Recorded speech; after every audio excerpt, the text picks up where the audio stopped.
What's going on, friends? It's Anton Daniels, and I gotta have a conversation with you guys about Teach Henley because you see how the sun is hitting me. This is no finesse, no makeup, no filters, no none of that. This is 100% Teach Henley.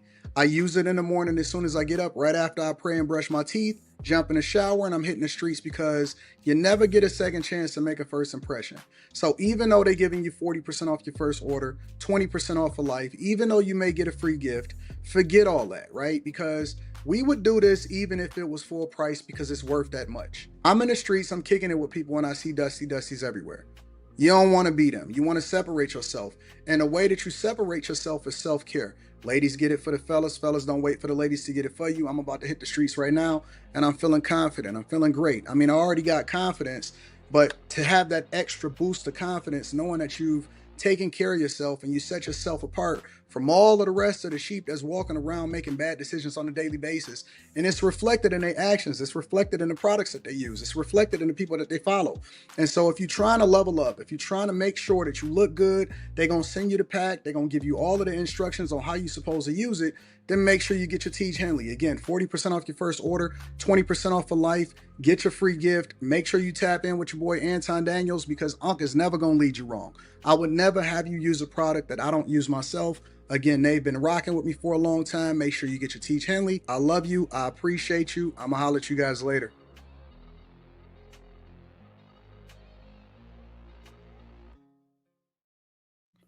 What's going on is Anton from AntonDaniels.com. I appreciate you guys for continuing to rock with us. Thank you for tuning in for another edition of Frame Fights. I'm your co-host, Anton Daniels, with my friends. I got Slimmy. Miss Sanchez in the building. She said call her Big Mama, so that's what we're going to call her. Big Mama. Before we got on here, before I went live, we was discussing this whole Offset, not DJ Academics, Offset and Stefon Diggs getting into a scrap, and supposedly in the club. And Slimmy, Miss Sanchez said, Miss Sanchez, well, Big Mama said, what did you say, Big Mama? Big Mama for real. I just said I don't know why they're fighting. Offset did what he wanted to do, which was cheat on her and run her through the mud. She filed for a divorce over a year ago. They're legally separated. So she moved on. Why is he mad and fighting about it? Move on. You was moving on in the relationship. To Miss Sanchez. To the left, to the left. Miss Sanchez. I said Stefon Diggs. He don't have no reason to even be in the club, and he definitely shouldn't be fighting. Thanks. But Offset has a reason to be upset with him because he slept with his wife while she was pregnant. Yep. And this isn't like this is knowingly because Offset and Cardi B, they're one of the most famous couples in the country. I wouldn't go as far as the world, but definitely in the United States. They're definitely up there as far as fame and notoriety as a couple. So he did this knowingly. It don't matter the status, as far as like the divorce papers being filed, none of that shit. Because Stefon Diggs knew he was violating. He wanted to violate. That's why we get to them in the club and it's on site. It shouldn't be. You say what? You saying he slept with her while she was pregnant with Blossom? Well, whatever the last kid is, I don't know the new kid's name. You say what? Stefon's baby. That ain't Offset. No. The kid before this, not the kid not the kid they just had. So Blossom. Yeah. And she admitted to it. She openly admitted, like, yeah, I messed with him while I was pregnant. So what? I seen her put it on Instagram. And then I don't even know if she deleted it. Females will say anything when they're hurt to try to hurt, the guy. But okay. I'm just glad you said okay. I'm glad you just said okay, Miss Sanchez, because didn't know she was pregnant for a while with Blossom. So I don't know, but okay, I'm gonna leave it at that. Y'all got it. No, I don't like that, bro. Like, you got to stay away from the. You can't tell me what to do with my baby mama, man. Oh, That's my yeah, that's my I that's my hoe. She yeah. found dang. That's my hoe forever. And Stefon Diggs' thoughts was that's my hoe too. He got in there, and now Offset got beef with him for forever. Yeah, man. They Like gonna you always can't have tell me beef. what to do with my chick, nigga. That's my chick. They gonna always have I- beef. It's If a I fact. got a baby with her, nigga, that's mine forever, bro. Well, they better come by y'all because now they kids is siblings. So You can't be beefing with me in the club. mm, So I also missed a $230,000 parlay. I wasn't happy about that. Mm, mm, mm, mm, Man, mm. honest to God, bro, I think all sports is rigged. You cannot tell me, you can't. No way.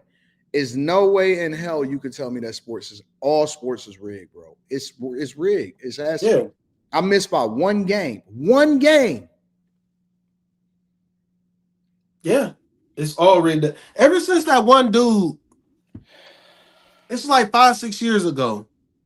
The one dude he hit this miraculous number off like a $10 bet, and everybody started betting crazy after that. Yeah, Ever since then, shit didn't change. Shit with betting has been like, oh man, so and so didn't play and fucked up the whole thing, or this yeah, nigga didn't get a layup. yeah. It's they all in on it now. Ever Facts. since that one dude hit, that dude hit for a whole lot of money. Damn, I There's no can't way you remember. can tell me it's not rigged, bro. Like Oh I fuck. was looking like how many games was it? I think it was like 11 or 12 games. I hit like all except for one. And it was like, how is this fucking possible? This team is horrible. There's no way. But they showed up that night, and I don't know what the fuck happened, but I was like, okay, this is crazy, bro.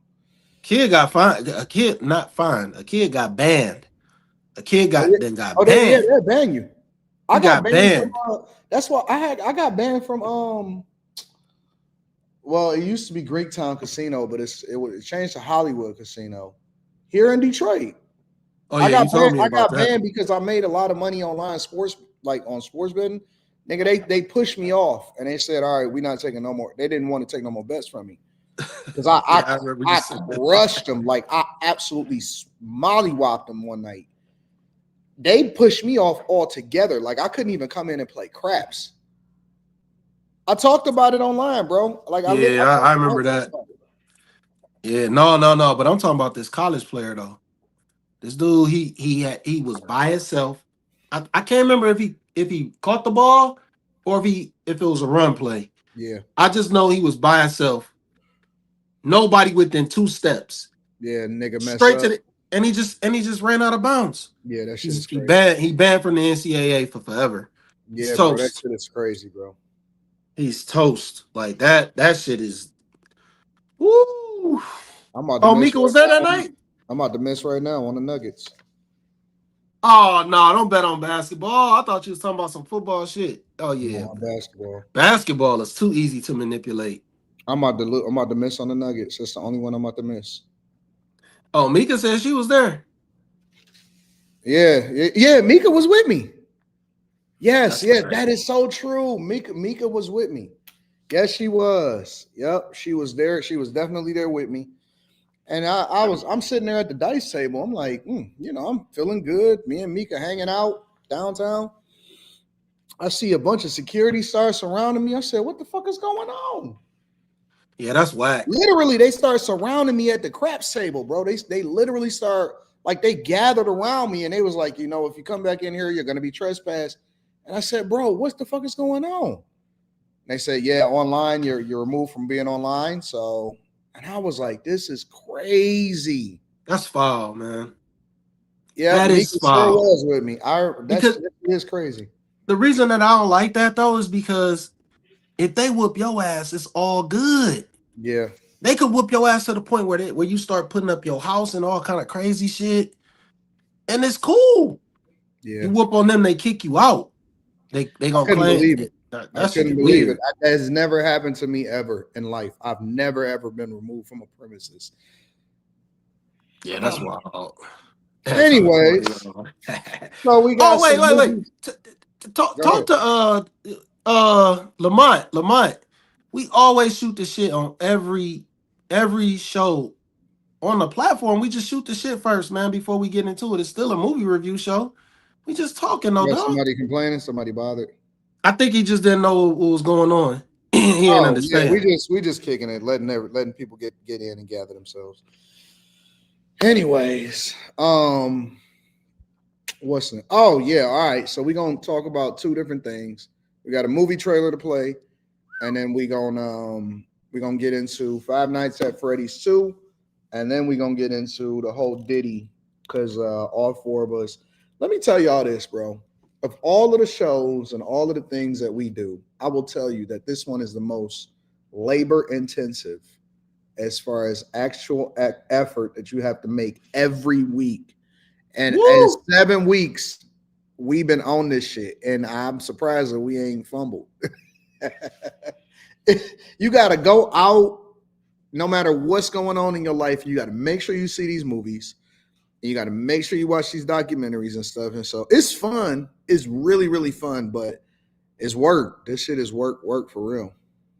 Yeah, I think your car be keeping up too. He Yeah, always thinks to be some shit. yeah. So, all right, y'all. We got a couple different ones, and then we also got a trailer. So we're gonna get into the trailer first. We appreciate y'all for tapping in with us. This is our fun night, so we get to have fun and kick it. So let me go ahead and get into this trailer. This is a new trailer that just dropped called Obsession. And I want to know what y'all think about it. So make sure y'all hit a like for the algorithm, subscribe to the channel, and turn on your notifications. What's up? I was calling to see if there's a way I can alter a wish. Like to cancel your wish? No. It's okay to keep the. I just want to know if I can like alter it a little. I'm sorry, we don't really do that. No. If you have any questions about how the wish works, or if you read the back of the box. Is it even real? Yeah, it's real. No, I know that is her love real? Just because you chose this for her doesn't make it less real.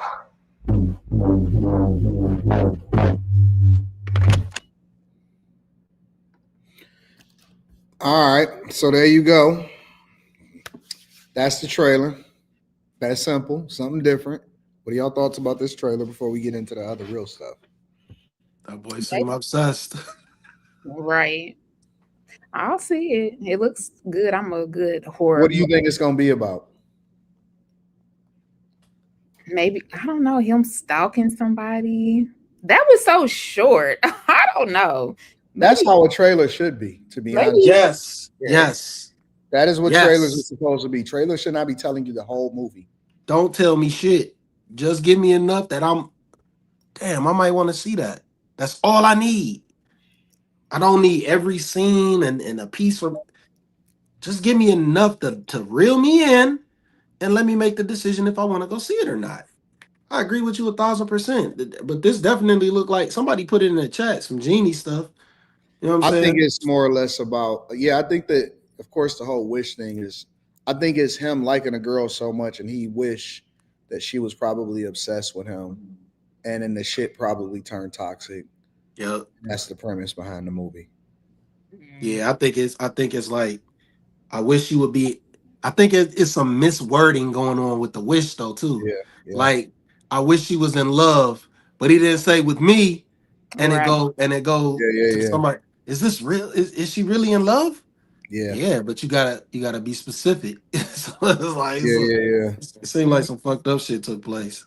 What was you about to say, Ms. Sanchez? It sounds like when back in the day when they did the witchcraft and they casted spells, I want them to be obsessed with me. Yeah. Then it goes opposite, or something. So it was a movie called was it The Craft? Yeah, about them witches. Them 4 girls or whatever like that. Yeah. Yeah, The Craft. It was something like that. So yeah, it should be interesting. Blumhouse. I didn't realize how much Blumhouse create and drop, bro. Blumhouse Yeah, they got a drop lot. a lot of shit all year long. Yeah, they do a lot of work out that studio. Salute to them. Yeah. All right, Salute y'all to ready to them. get into it? Mhm. Woo-wee! All right, let's get Yes, into it. sir. First, I want to say shout out to Yoas. Eric TV says, "Have y'all watched it? Welcome to Derry. It's good." Nah, I ain't I watched. haven't seen it yet. Just one. Molly, this is the second time we got a super chat about that. Molly told me to watch it. She said it's good. I haven't started it yet because Stranger Things came out What is amongst it? everything else that's going on. The it about the clown, but it's I about didn't the know they had hometown. something. They got a series out. Yep. Started. Yep. Mm-hmm. I wasn't familiar with that. Yep. Yeah. Molly said she started it. I don't know if she watched the whole thing, but she was just like, it's good. You should check it out. Blatant Truth with Ty Stinson says, "I hate Kansas City, but love Miss Sanchez." Shout out to Slim Matan Dog. Shout out to What up, you. homie? I don't know if I should say thank you. Are you a hater? But thank you, hater. Mike Morales says Anton is gay for Diddy. Shout out to everybody in the chat. We appreciate y'all. That wasn't a super chat. That was just a thought. So God bless you. All right, y'all. Let's get into Five Nights at Freddy's first. Yeah, let's get into Five Nights at Freddy's first. I was trying to determine which one we was going to talk about first, but let's do Five Nights at Freddy's. So you want to tell me about your bad dreams? It's always the same. Your dad.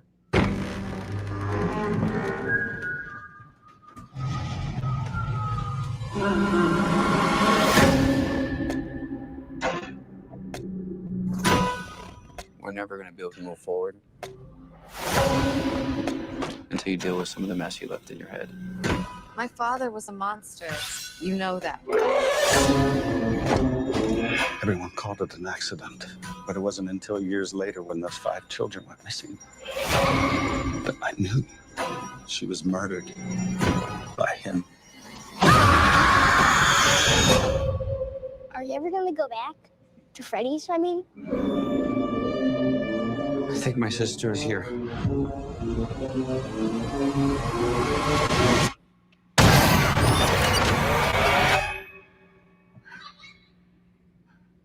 Where are you gonna run to?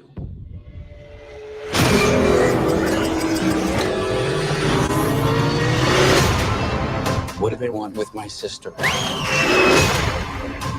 Half of this town will be dead by morning.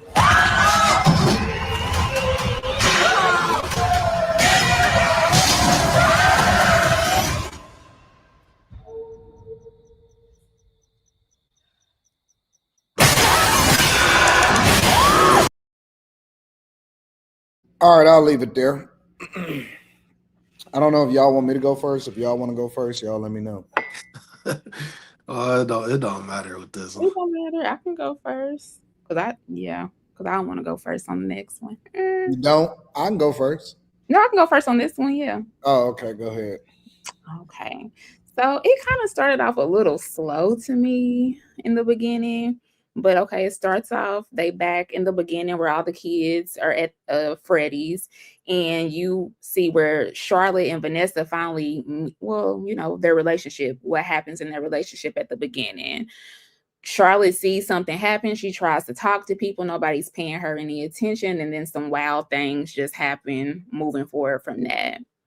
And then I love how they brought back, some of the original people. You got Mike, you got Abby, you have Vanessa. So that's a good thing. Like they're leaving, starting from where they left off. I love how, well, not really love. It seemed like Abby is going through some things. Like either she's depressed about it, she needs to talk to somebody about it, but she keeps wanting to bring up these robots that she met to the children. And I know this is probably going to sound crazy to y'all, but it made me think of Freddy versus Jason. Because if y'all ever saw that when Freddy wanted to get the kids to remember him, he's talked to one kid and put fear into that one kid, and then it's spread amongst the other kids. So I'm thinking that's the direction they going. She's about to, spread fear to the other kids, and then they gonna go to Freddy's. But so I feel like she needed a little bit of therapy. We meet back up with Mike and Vanessa, and you can tell she's still traumatized from going through things with her dad, who was also named Mike, going through things, and she's having vivid dreams. She's having really crazy thoughts, and it's kind of weird. Like, are the dreams real? That's what I was trying to wonder. And then we run into these college students, or hunters, ghost hunters is what I want to call them. They set up a tour for Five Nights at Freddy, which was strange to me off the bat. And I'm like, okay. Then they get there, and who they meet? A man named Mike. Why is everybody named Mike? But whatever. They go into the tour. He gives them a little explanation, and then they split off. Why would you split off on a hunted tour? Make it make sense.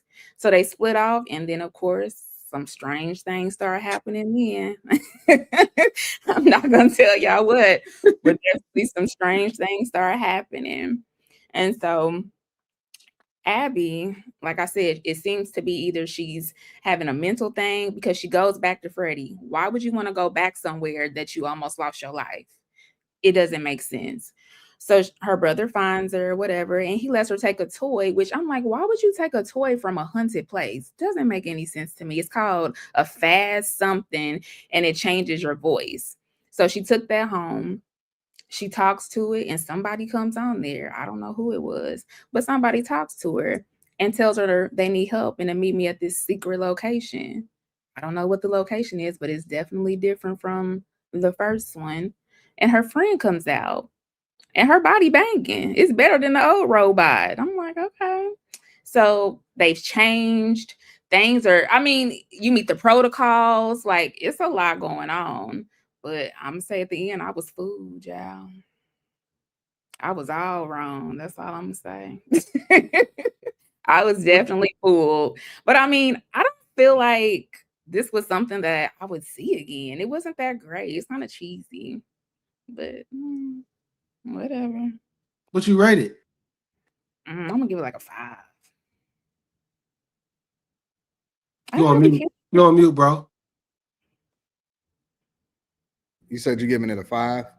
Okay. The twists and turns at the end was cool, but it's kind of just like, is it really Five Nights at Freddy's? Because they ain't even at Freddy's no more. They on a vengeance.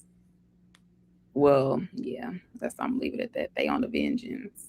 But I understand how nobody thought, anything of it, because it was a festival, so people could just walk around freely. And I will say that teacher was a dick, and he got what he deserved. I'm not saying if he got killed, got his hand cut off, but he got what he deserved. I don't know why Dennis is always doing something to get himself iced. He got iced in Jurassic. He got himself iced in Jurassic Park. And he just always the same kind of character, man. He always an asshole. I don't know why he wouldn't accept those roles. Exactly. Like, it's 30 years after Jurassic Park. You still playing the same character. It's crazy. Check, boy. Yeah, well, yeah, that's true. Wasn't he on Seinfeld? I don't remember. Oh, I can't remember if he was on Seinfeld. I think he's on Seinfeld. Like, as a somewhat often character. I think. I can't remember. Yeah, so he was on Seinfeld. Yeah. I like the continuity with the cast. I love the continuity with the cast. I can't give him much for the cinematography. For this to be a horror film, I guess it's a horror film or a thriller. It's not much there for that. It's still like this playful element, because they got these animatronics. You know what I'm saying? So it's strange, like how they. Man, these mugs is moving too slow. I'm just gonna keep it 100. These mugs is moving too slow to hurt something, man. Nobody runs from them. They just fall. how many times can a motherfucker just fall in a movie, man? We back in Jason. Like, no, I'm gonna keep this real short and sweet, man. Like, it's so much outside of the cast. It's so much Inconsistency. Why is a little girl fascinated with some fucking big ass robots that tried to kill her? What? They tried to kill your family. They tried to kill everybody around you. Why is she fascinated with these robots still? None of that shit is being told as like what's drawing her to all this. None of that gets answered. It doesn't make any sense. Then the brother is lying to her about it, like, oh, I'm gonna go fix them. Why would you fix robots that try to take people's lives? What are we doing? So why would you play in it? He should have just been like, hey, look, you can't go there. They're dangerous. They kill people. End of discussion. Do not sell a child a dream.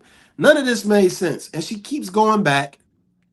I can't deal with the mentality that everybody is just dumb as fuck. Everybody's just dumb as fuck. Yeah, I mean, I get it. They don't have logic, but geez, this is like Miss Sanchez said, these ghost hunters, they do this professionally. They were actually on the TV. They're professionals, and they instantly decide, hey, I'm just gonna break off from the group. What? I'm gonna do my own thing. We're not gonna film anymore. We don't care about filming anymore. We just gonna do whatever the fuck we want to do, and just try and figure it out on our own. When you see them on TV, they doing everything as a team. Now they get to Freddy's, and all of a sudden they just doing whatever they want, man. Like it's crazy to me. I gotta get this straight. I'm just gonna be honest, man. That shit is a 2. Don't you do that? Don't you do that, Slimmy? Man, that shit trash. I'm not letting you do that. I'm not letting you do that. I was pissed. I'm not letting you do that, Slim. I was pissed. Slimmy, I was mad. I was mad. You are the hardest critic ever, bro.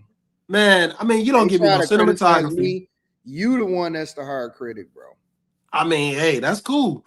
You're not gonna give me no cinematography. You're not gonna give me no fear factor. You're not gonna give me good writing. All you gave me was the cast right back. And who wouldn't want to check for this? You don't have to do no acting.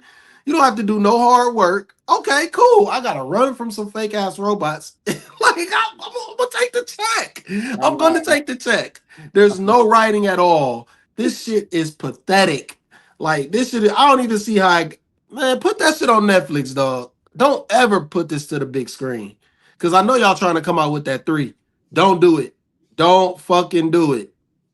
I can't accept it. I can't accept it. And I saw the credit. $36 million to make this movie, Slimmy. It's a $36 million. Yeah. That's because of them big ass robots. Those is real robots that they used. That's where all the budget went. Because the budget, it couldn't have went on nothing else. It couldn't have went on nothing else. Oh, and this is another thing. This is my last thing. How are these robots around everybody in public and nobody's frightened? They talk about, oh, your costume is badass. Because it was a festival, Slimmy. No. No. I think they should have showed Charlotte's character a little bit more, but I guess that's what 3 is probably going to be about. But I feel like they should have showed more about what she can do, and because it seemed like she's stronger than all the other ones. So I kind of wish they would have paid more attention to her, but... Oh, man. No, they got to do something about the consistency of this shit. No, they can just not do it anymore. That's the better option. Yeah. I'm going to give it a 5, maybe a 5.5. I'm tempted to go 6, and I'm going to tell you why. Because when I rate movies, I have to rate them based off of factors outside of the movie itself sometimes. Because different movies stack differently depending on what they're trying to get across. So I'll give you an example. When I went into the movie, first of all, I was already familiar with the game because my nephews was obsessed with that shit. My nephews is obsessed with the games. And they just be like, yo, you got to see this, Anton. Oh, man, look at this. And they be screaming and shit like that, right? This is when they was younger. And then when I get to the theater, because I was talking to you, Slimmy, and you went to the latest movie, and I went to the latest movie. I actually went and seen it last night.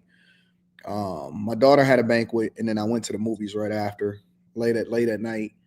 And so when I get to the movies, I see motherfuckers in costumes. I see people. Yes. What? I don't know. I guess maybe it wasn't a thing where you was at. No, it wasn't. But where I was at, here, It was lit. it's lit.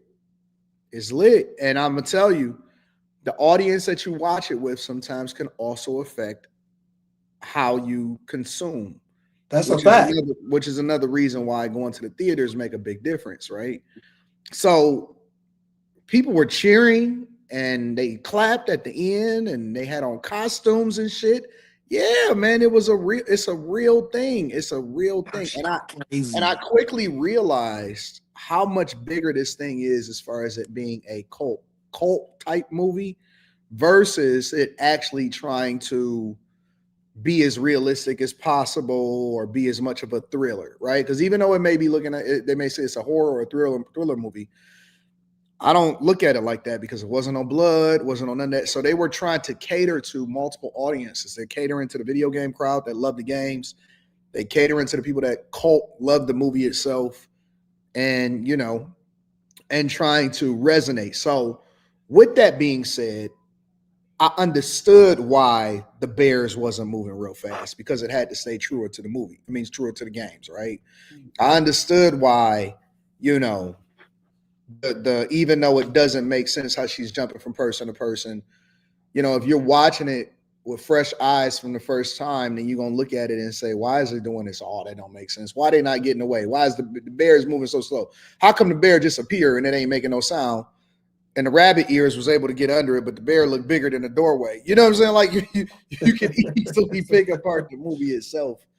But I quickly turned that part off when I'm observing it, and I start turning on.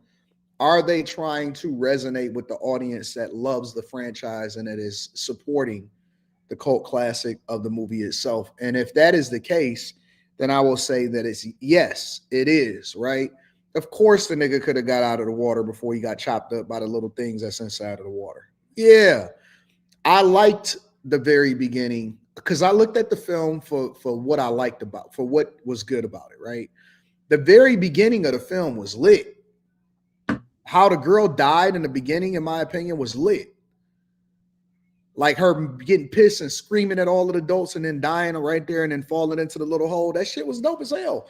I thought that was pretty cool. I thought that the father and the cheesiest part of the film for me was the brother trying to convince the sister, no, father, this is who we are. And that could have they should have never did that. Yeah, that could have took some work. But in a general sense, I thought that it was my litmus and my gauge for ranking this movie was it entertaining to its target audience? And I say yes, it was. Yeah, because the people clapped for it, they enjoyed it, and they had a good time. And I think it was supposed to be a fun movie. It wasn't supposed to be a real thriller type movie. You know what I'm saying? So if I'm focusing on that, if I'm looking at it through that lens, it's almost like, can we judge a cartoon or an animation the same way that we judge a drama? You can't. You know what I'm saying? Because you have to look at it differently depending on what its target audience is. And so for that, I have to give it at least a 5.5, maybe a 6, because they stayed true to the core of what they do. And then more importantly, they made it entertaining enough in order to be able to have another sequel. So that's how I kind of ranked it. I respect it. There wasn't no crowd where I was at. Wasn't no clapping though. Really? Hell no. That shit was lit last night. It was the latest movie and people was there. I said, wasn't nobody in that bitch. But I had to pick my seat ahead of time. You know what? It was a family in there. It was a family in there, and that was it. Yeah. It was me and that family, and it was all like centered in the center when it was over, and I heard little kids like, Dad, blah, blah. And I like the fresh take because every once in a while you get something that sticks that everybody say, oh man, I'm afraid of. Some people it was clowns, and this generation it may be teddy bears or some shit like that. You know what I'm saying? So, was the clowns really scary, or was niggas just, grew up hating clowns? I don't know. So this one is pretty funny too.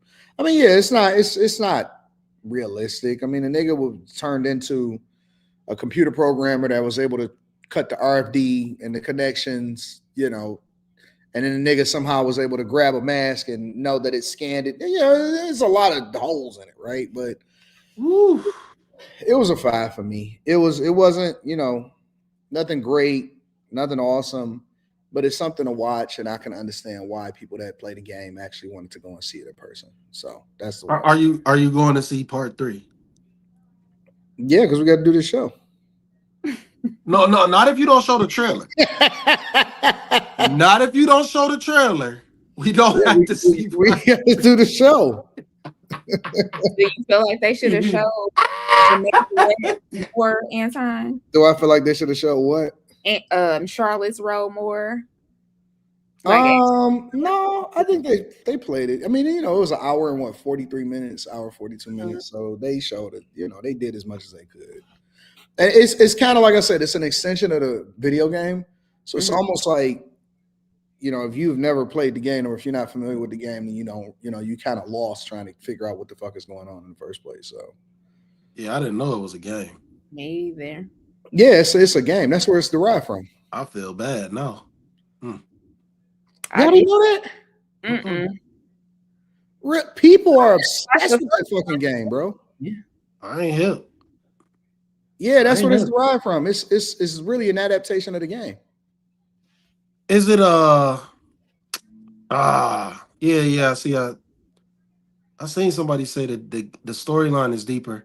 That's the gamer. He said the storyline is deeper in the game. So I missed a lot. Yeah, I'm not up on it. See, that's why I was like, you can't get at that because that's why I was saying.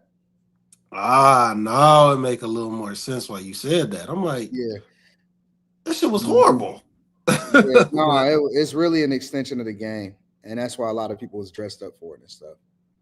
Now it's all making sense because you said dressed up, and I'm thinking like, what? Why would they? But I was thinking to myself, okay, so because I watched the first one, earlier in the week, and I'm thinking to myself, and I'm just like, damn, is this some kind of cult classic? You know what I'm saying? Yeah. So like, because I'm like, it's so fucking cheesy. It's just like, how did they make a sequel to this? My nephews love. Now it makes sense. When you said it was a game, I was just like, what? Now it makes sense why people like it so much. It's just like if GTA came out with a fucking movie. Yeah. Nigga, that shit would be packed. It would. Nigga. Actually, that shit was.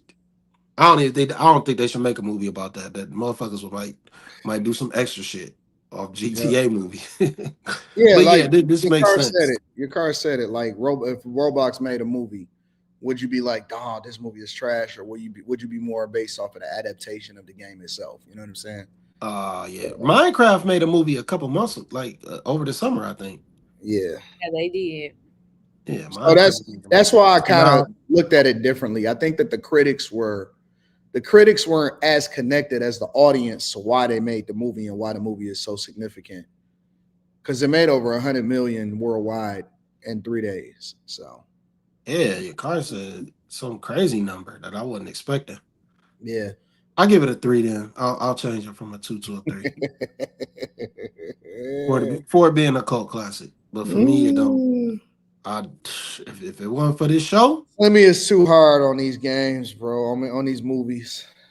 This was Slimmy's pick. Yeah. No, I'm cool with it. I already knew what it was when you picked it. Like I knew what it was, and I'm like, oh yeah, we got to see that. So I'm just throwing him under the bus like he did me last week. Robert De Niro, bro. Robert De Niro for me all day. Sorry. Shout out to Blatant Truth with Ty Stinson says, just an Eagles fan. Love from Philly. Salute y'all. What up, homie? LG says, After Hours crew need to create a short film on YouTube, horror thriller genre. That'd be fun. Tropical Interest says, blessings, beautiful ladies and handsome gents. What up, Tropical Interest? What up? In spirit, we appreciate y'all. All right. Y'all ready to get the meat and potatoes? This is what y'all. We usually see 3 films, but this week we did 1 film and a 4-part series for this whole reckoning thing. And so let me play a little bit of the trailer so that we can start to get into it. Lord.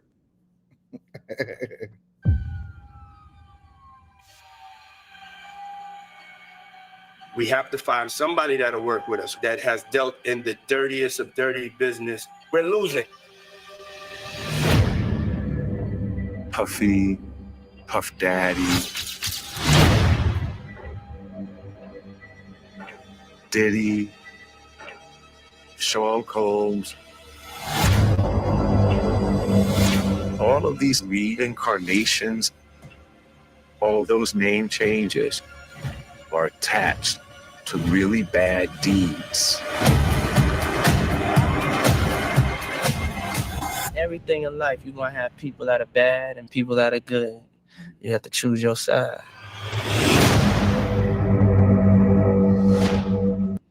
All right, so we're just gonna leave it there. How y'all want to play it? I'm pretty sure Miss Sanchez want to go last. So I thought you would want to go last, but okay, I'll go last. I mean, I could go. Listen, we could do this however y'all. What? I'm gonna let y'all choose because I don't think that this is gonna be a first, second, third. I think it's I think it's gonna be a first, second, third, then an extended conversation. Yeah, this is gonna go. So yeah, how do y'all want to play it? Y'all want me to go first, or y'all want to go first? I'll go last. I went first, just so I'll go last. All right, I'll go first. It's cool. I don't know how to rank this. Yeah. I don't know how to rank it. I don't. I think it was very, very, very, very entertaining. Very entertaining. So I'm opting out of ranking for this one. I think it was very entertaining, and I think that it's very controversial because it showed me how easily people are swayed based off of what a narrative is together. It showed me how easily people are swayed and how you can villainize somebody that fast with just a documentary. And it also showed me how R. Kelly got convicted. Because nobody hated R. Kelly as much as they hated him after the documentary came out. And so, it just shows me how media has more power than money, all of that stuff. It could be taken away just by perception, media perspective, and all of that. And so my biggest takeaway from this is I think that the director did an incredible job putting together all of the footage and the stories in order to craft this 4-part documentary. I also think that because I already knew all of this stuff, right? I knew every single thing that was going on in this documentary, sans a couple different details. I already knew it.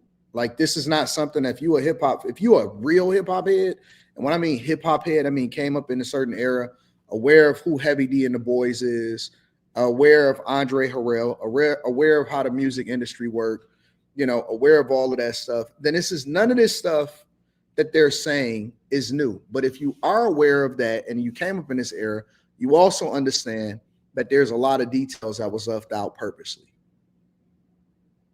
They never said anything negative about Cassie whatsoever. They made Cassie out to be 100% victim and not participatory, none of that type of stuff. Nothing whatsoever. You know what I'm saying? Like, there was so much missing, which again kind of confirmed to me that,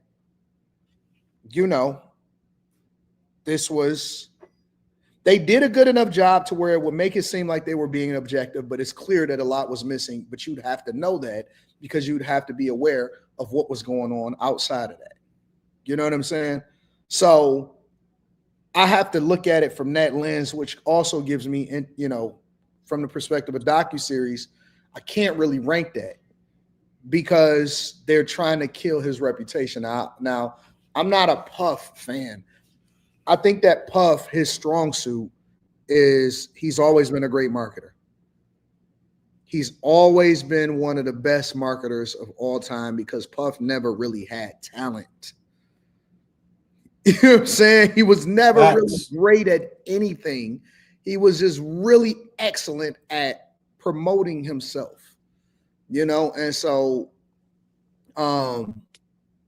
the one thing that I will say about this, and then I'm going to pass it off to y'all because it's a lot we'll probably get into.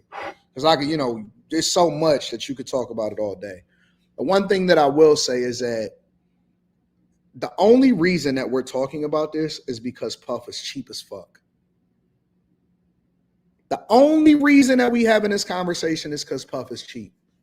Is because he didn't pay the cameraman, he didn't pay the hoes, he didn't pay the artists, he cheaped out on people's contracts, he did bad business, and he robbed a lot of his artists, which a lot of other record labels have done. That's the only reason that we're having this conversation and that this docuseries ever came out, is that Cassie didn't get a payout, that, you know, all of the trials and tribulations that Puff is going through. Of course, you got to add in that, you know, he be doing some wild shit. And it also kind of shows the evolution of who, you know, from the young, impressionable to, you know, where he at now. But at the same time, if Mark Curry had got paid, if the producer for this Love album had got paid, if Cassie had got paid, if Total had got paid, if Craig Mack had been straight, none of this shit would ever come to see the day of light. Nothing. The only reason that we're having this conversation is because niggas feel like they got robbed.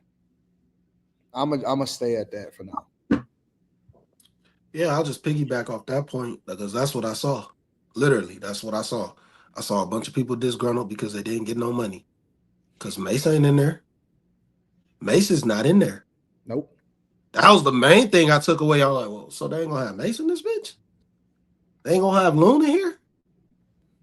The niggas who wasn't going for that, who didn't allow Diddy to bully him, they ain't in there.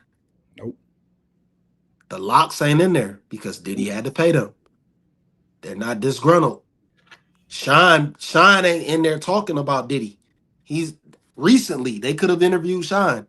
He not really in there. Those are old interviews. Sean is a prime minister, not now, right? Yep. Yeah, he ain't in there. He could have said plenty of things about Diddy. He ain't in there. Somebody I know from Cleveland.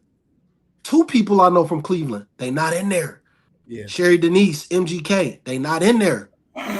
French ain't in there either. French Montana, not in there. Young Jock ain't in there. Young Jock ain't in there. Yeah. Jeezy not in there. Jeezy not in there. Jeezy, think about this. Rick Ross ain't in there. Not. Ross praised him for how he paid him. Not in there. And how These are the people that are disgruntled about not getting no money. Yep. Then you hear about them talking about, oh man, I just didn't get paid. I didn't get paid. Then you start hearing these horror stories about what he did. Mm-hmm. Man, it ain't nothing illegal about no freak off. Nope. Ain't nothing illegal about it. Would I do it? Fuck no. Would I be there? Fuck no. I'm not with that shit. It's weird. But that's not what he's on trial for. Yep. He not on trial for whooping no Cassie. And from what I heard about that footage, I would have probably been doing the same thing. If what she did is what took place, she was trying to steal $50K. Shit. She got off light. He was just kicking her. Yeah. And dragged her. Think about somebody stealing $50,000 from you. Think about that. They stealing it out your room. Yeah. Most people, they not gonna leave with just bumps and bruises. They're not gonna leave. Yeah. It's over for you. You steal $50,000 from the average person. They not, man. We got to be realistic about what we talking about certain things, man. Because most people, they put themselves on a pedestal and act like, well, no, he looks so, man, bruh. If somebody stole $500 from you, you probably gonna make them feel it. Let's just be real. You gonna make them feel it. We talking about 50,000 supposedly, and some other stuff that she was stealing. I just think people got to be way more careful with what you accept from the media, because this is the media.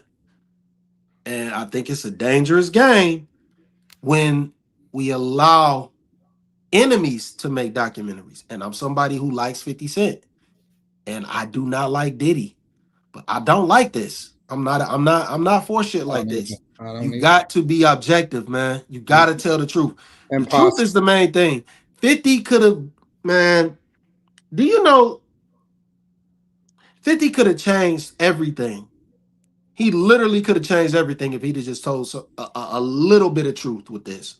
If he'd have told a little bit of truth, he would have went up so many notches. You can't absolve Cassie of what took place. You can't. Because the part that they left out is we know she was rallying up all the dudes. Hold on, here's a question that you can ask yourself though, Slimmy. What? How come the baby mama wasn't in it? She was one of the biggest people that testified on trial. 50 baby mama. She wasn't. Yeah. See, this is another thing that I feel like I missed something. Did they say what happened to Kim Porter and the rest of that shit? Did I miss that? Nope, you didn't miss it. How do you not talk about that? How do you not talk about that? So who was around? Like if you talking about all this other stuff, you even throw in Kid Cudi in there. How do you not talk about what happened with Kim Porter? Because ain't he under investigation with that too? Makes you wonder what's going on. Because why you leave that out? That should have been the main thing. Like we going all the way back to Tupac and Biggie. Man, we already know that it was East Coast, West Coast beef. We already know Diddy was in on that Tupac shit. No questions asked. We already know that. It's not nothing new. Why are you trying to dig up these skeletons? Like, that's the part that I don't understand. I don't understand that part. You digging up these skeletons, and for me, it just seems like you're so hell-bent on making Puff look bad that you got to turn a blind eye to what really took place. Because how come there was nothing in there that said anything? Like, and we already know from the court file documents that Cassie was getting ran through by multiple men, and they only had one man up there. Facts. You only had one man up there. And he was ugly. And this is another thing. And I don't judge. I'm not that type of guy where I just judge how men look. But if the dude was sitting, I mean, like, let's be real. This dude was sitting up there talking about he's a gigolo. Yeah. Like, bro, gigolos, they care about their outward appearance. How is your lips chapped the whole motherfucking time you on camera? Yo, a gigolo is somebody who you think would keep themselves up. It's just a lot of stuff don't make sense. Lil Rod, literally. Oh, that nigga's the worst. That nigga's the worst. This nigga bugged out to me. He's bugged out. He's bugged out to me. Bro. Because, my nigga, why are you recording an album for Diddy and you haven't got no money? Zero. Nigga, you still talking. That nigga was an opportunist, dog. Bro, you knew good and well what you was there for, dog. You knew you was there. You knew you was there for the glitz and glamour, man.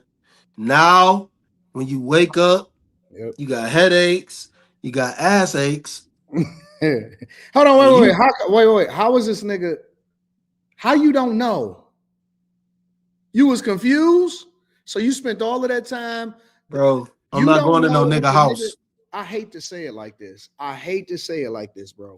I gotta be real, and I know you gotta go, Miss Sanchez. You gotta go in your turn. You don't know. You can't. You don't know if a nigga fucked you. The fuck is we talking about, bro? I'm not going to no nigga house to record. I'm done, bro. I'm not going to. We gonna work on the Love album at the crib. No, I'm not, nigga. You go ahead, Miss Sanchez. I'm not going. What? What's wrong with this studio, my nigga? What's wrong with this studio, bro? They had a grown man sleepover. Insane. Ain't no fucking way. Oh man. So my Yeah, take, I can't give it no rating because it's too slanted. It's too slanted. If I want a documentary, I want the truth. But I do agree, it's entertaining. But I would never rate this because it would have to be low because it's not telling the truth.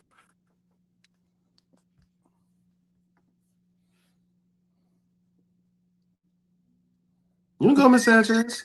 Yeah, that look No, crazy. look at this. Yeah, that look crazy. Hey, he did say that. He said, Yeah, sometimes he woke up in the bed with me.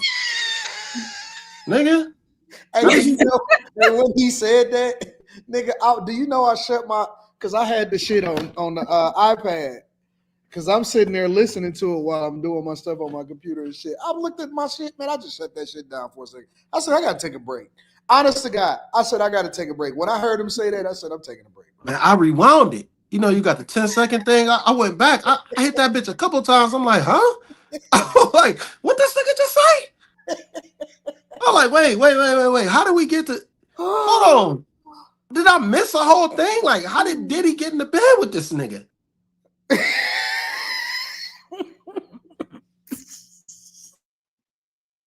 How did Diddy get in the bed with this nigga? Like, and he was just like, oh, I don't know what's going on. Nigga, ain't that many drugs in the world. Ain't that many drugs in the world to have you incoherent to the point where you don't know what the fuck is going on with another man. You ain't going to pain. Man, the first time, man, I'm gonna be honest with you. The first time I wake up and I feel awkward like that, nigga, I'm calling my lawyer.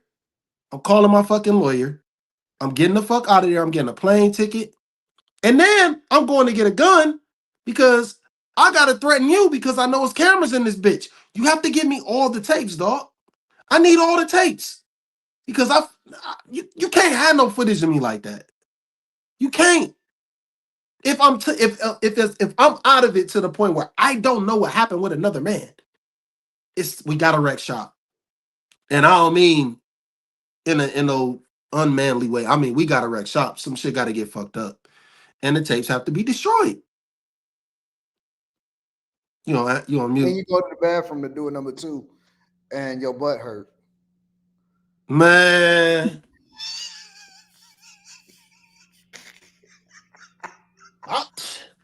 I gotta wonder. I don't want to deep dive into that.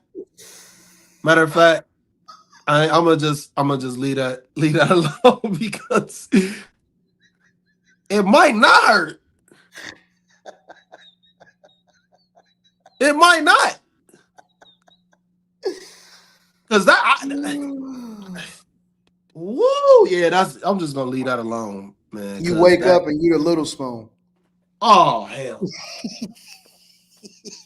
Nah, dog. Yeah, I'm gonna leave that alone. And then you just go right back to making music, nigga. No. Whoa. Yeah. I can't do it, man. I don't want to think about stuff like that because that has to be very weird to use the bathroom. Yeah, man. Pause. Go ahead, Miss Sanchez. So my take is totally different from the both of you. That's why you're here.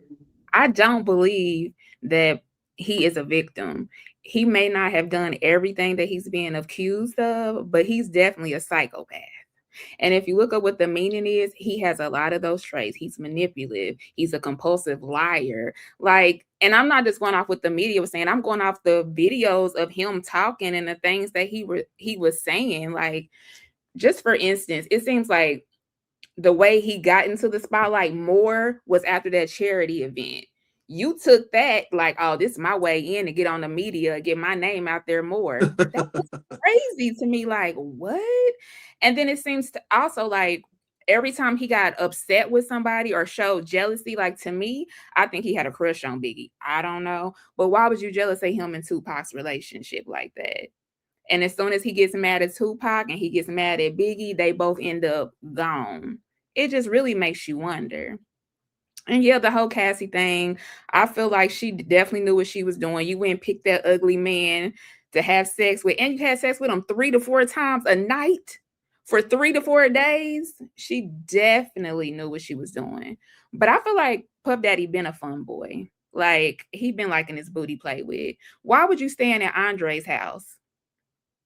You had money. You got into a fight with your mama, so you left and said, I gotta stay at your house. No, he didn't have money back then. Well, He yeah, could have got a hotel. Well, Andre could have got him a hotel. Why he got to stay at another grown man house? All these man sleepovers are crazy.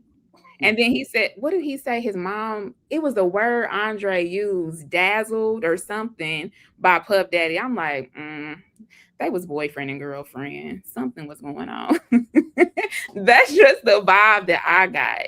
But I do feel like he's fighting some demons. It was just a lot of things that I noticed that even when he was talking to the girl from Danny DeCane, calling her, she called you for $5,000 a couple months before. You just talking about how you got a $60 million check, but you telling her you couldn't even help her with $5,000 to get her kids in order, but you love her when you need her to make a statement. And then when it comes to her, I'm like, okay, is the other girl telling the truth or are you telling the truth? Because he didn't mess your mind up. Because she put this in writing and sent it to the court, which that don't mean she's not lying. But you sitting here bawling, crying, telling you love this man.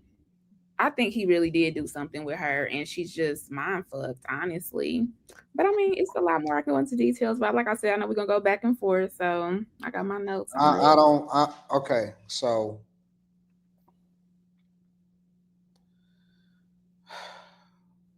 Puff, again, is, in my opinion, I don't think that he's a great person. But I also think that it's very hard for me to look at this through the lens that they tried to paint him as, because all of the people that are talking negatively about him was participating in everything that he did until they wasn't. Until they either got fired or they didn't feel like they made enough money or any of that type. Like, even like, let's take the Making the Band. Bab said something in there. And I'm pretty sure that she probably did like an hour, 2 hour interview. And they probably only used like 30 to 40 seconds worth of her footage. Yeah, and let me tell you why. Because she said it. She said that they told her and she did not have to sign a contract.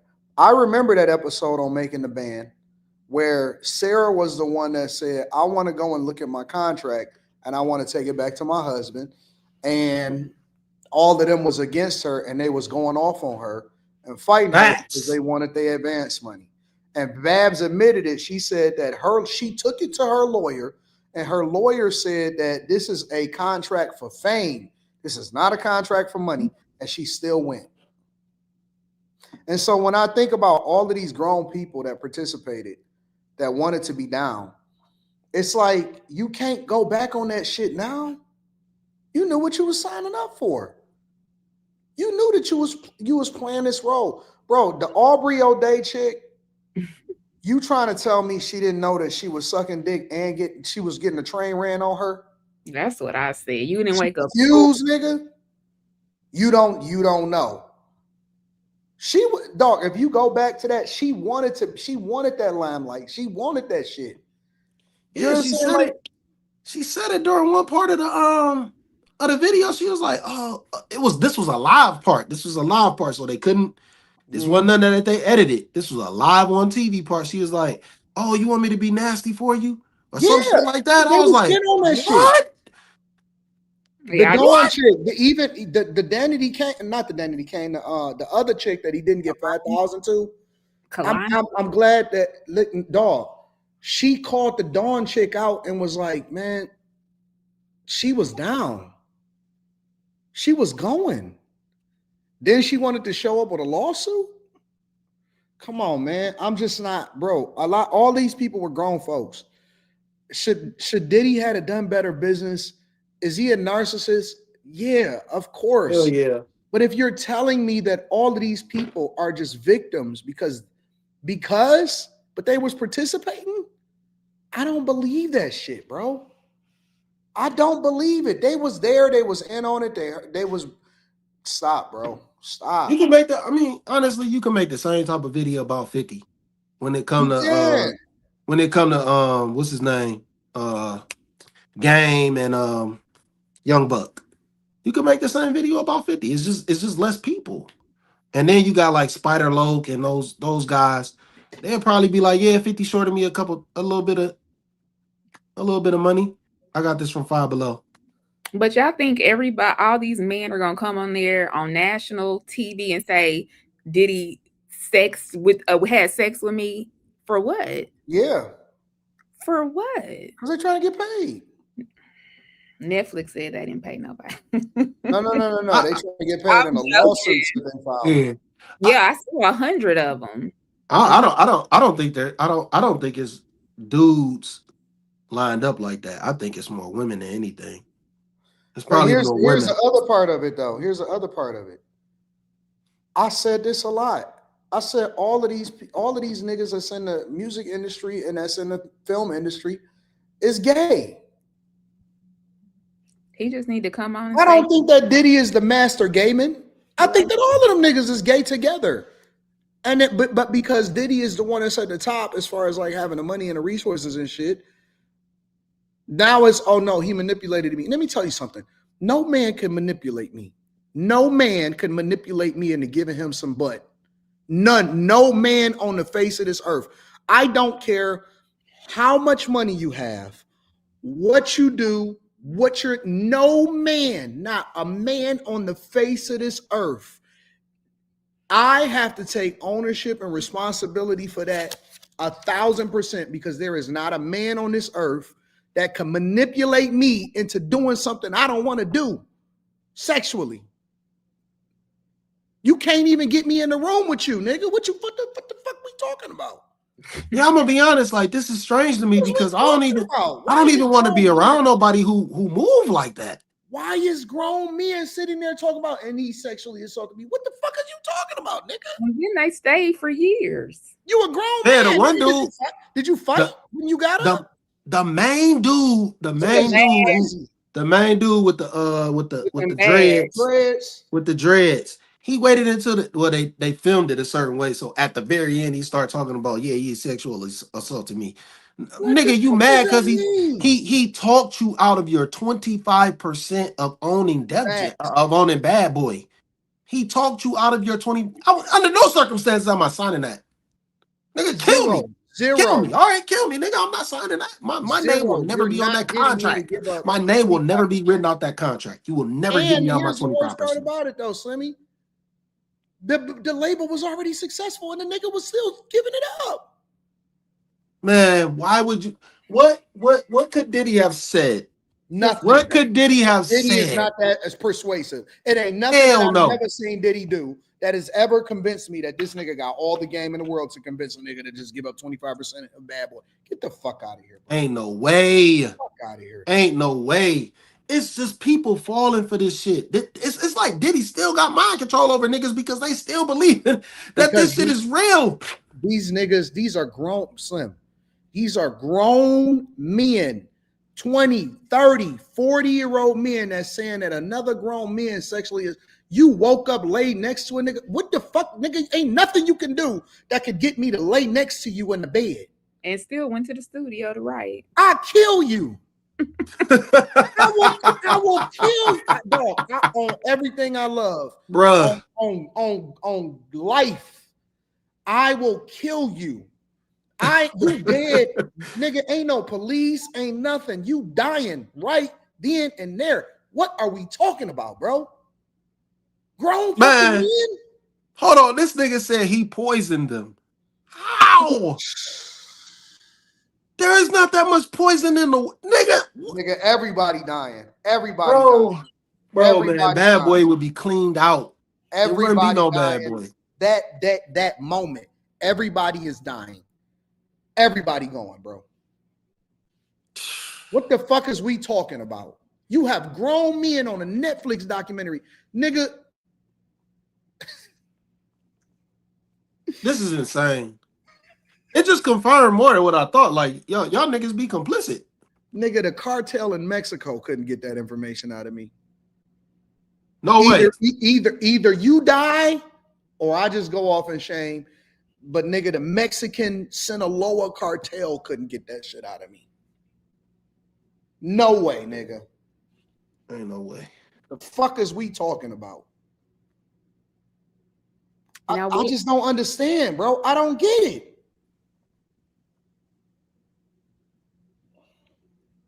What made me look at Cassie sideways was I can't remember who was talking about her, but he said, oh, it was the ugly guy, the sex guy. He said that they would be in the hotel rooms and they would always fight. She would run out and leave. He would run out and get her. Then they would come back and have sex. So I'm like, was this a fantasy that they had going on? And was she finally fed up this time and try to use, because it's the same thing that happened when she left. I'm not saying that he didn't do it. This time it wasn't real, but if you think about like, okay, this is a norm for them. Why this time she's really trying to get away? She was fed up because he didn't want to give her no babies and he didn't want to marry her. He just wanted a girlfriend and other girls. So it's kind of like, that was sketchy to me. Man, that hoe came in as a side chick. If Cassie, if Cassie would have gotten pregnant by Diddy, and they would have had a child together, we wouldn't even be talking about this. We wouldn't be talking about this. It wouldn't be a discussion. It wouldn't be a discussion. None of this would have taken place. Facts. Nobody is victim blaming. However, I said that it made it look sketchy because if this is something that they do on a norm and she did it this one time to escape, that's not victim blaming. I didn't say that he did do it and I didn't say he didn't do it. I think she was culpable just like all of the rest of the hoes, bro. I'm gonna be honest. As far as Cassie go, I think she was the ringleader. I think this was her show. I really do. I think with the dude said it. The dude said it. He was like, somebody set me up with this woman. And so when she gets out the car, she's beautiful. And I'm thinking, like, how you just get set up with Cassie? Who is able to just get set up with Cassie? He already with she already with Diddy. She's with the most, this nigga damn near the most powerful dude in New York. Really. He's like top 5 most powerful in the music industry. You just get set up with this dude's chick just on GP. And the nigga damn near tried to kill Kid Cudi over the same woman. None of that makes sense. No, you went and found that dude, just like you found the rest of these other guys, and you brought him to Diddy, and he had to make sure that he wanted to be around him. Because why all of a sudden, when it come to Kid Cudi, he don't want you to have no boyfriend to mess with. That don't make sense. But you can have freak offs. She haven't fucked all the time. Yeah. You're sleeping with all these other dudes, but he just mad at Kid Cudi. No. And he didn't. I'm sorry, Tim, go ahead. He man, she was finding everybody. She was finding everybody. And Kid Cudi, she just went off with him and she didn't check in. She didn't check in. She checked in with everybody else. She fell in love. Yep, probably so. But that probably was crazy too. I don't know if I believe the lady that was telling that story, because you telling me he showed up in the daylight, drunk or high, with a gun, saying we about to go kill this man and go to his house and walk into it. That was kind of far-fetched to me. But maybe he was crazy. I mean, I just don't believe that part really happened. Now the whole car blowing up, whatever. But the jury that they interviewed said that a lot of their stories just wasn't even believable. Yeah. They said their stories wasn't even believable for real in real life. So I don't know, bro. Like I said, man, I'm was it entertaining? Yes. It's so many holes in this shit, bro. It's so many holes in this shit, bro. They made him so freaky. You saved the man's nut for a year. You collected his nuts so she could so you could drink. She could drink it and you can play with it. Like, what kind of sick? I'm like, okay. That sounds crazy, bro. It really and then when he said something about it, they stopped. It's already been going on for a year. Why are we stopping now? Yeah, none of that shit made sense. Nothing. No, it didn't. It really didn't. I don't know. I think they was just trying to add some extra sauce. Pause. And if you notice, it was more guys on there than it was females talking. and they never had all them dudes that supposedly was getting round up. Where's What? Farnsworth? I know he knows something. Where he at?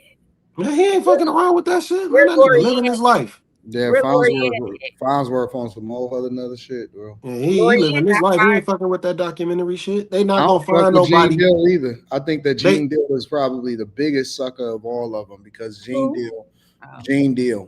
Oh, you don't know who that is. Let me know who he is. I don't fuck with that nigga. That nigga's a sucker, bro. Yeah, he just want to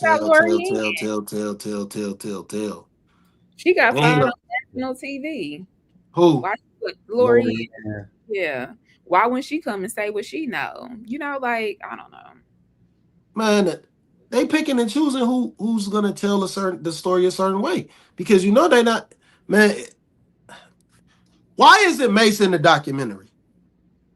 That's all you gotta ask yourself. Mace is extremely cool. He was signed with 50 Cent. He went over to 50 Cent. 50 Cent bought him out of Diddy's contract. Yeah. Why ain't he in the documentary though? Because that nigga Mace, he not gonna be a part of that. He ain't seen none of that shit. And if he did, he probably was just like, no, I'm going in the next room. I don't get down like that. And then and then on top of it, he not gonna say nothing, no way. This is not, man. Now that you say that, Sammy, not about him, but the girl that was talking from Danny DeCane, at one point she said with Cassie, she was like, I was around all the time. I saw everything. And then when it came to her story, she was boohoo crying saying, I wasn't around. I didn't see any of that happen. I don't know what they was going through. So was you around the whole time or was you not? So that's what made me feel like, I don't know if she's credible or not. Ain't no documentary fair. No doc is fair. Absolutely not. Not one documentary that's ever been made is fair. None. It's because one way. Correct. That's 100% fact. And just because y'all swayed by it because it was entertaining, don't mean that it's fair. Not even if a documentary is made by the person who the documentary is about, they gonna embellish. I think the NWA movie was fake as fuck. There was so much fakeness in the NWA, so much embellishment in the NWA movie because it was made and slanted in the favor of Ice Cube and Dr. Dre because they're the ones that created it. Is this a story? It's your story. It doesn't mean that it's 100% true. Yeah. All documentaries are going to be slanted according to the person that created for entertainment purposes. There is no documentary that's fair. Not one in history, whether one way or the other way. It's all entertainment. If you're not looking at it for entertainment purposes only, then that means that you easily manipulated and you're part of the problem. You definitely, I definitely don't believe this story. Not the way it's told. Not the way it's told. And trust and believe, I'm somebody who I'm more of a 50 Cent fan than Diddy. But he did this for a reason. He got it out for the guy. He did it for two reasons. I think he got it out.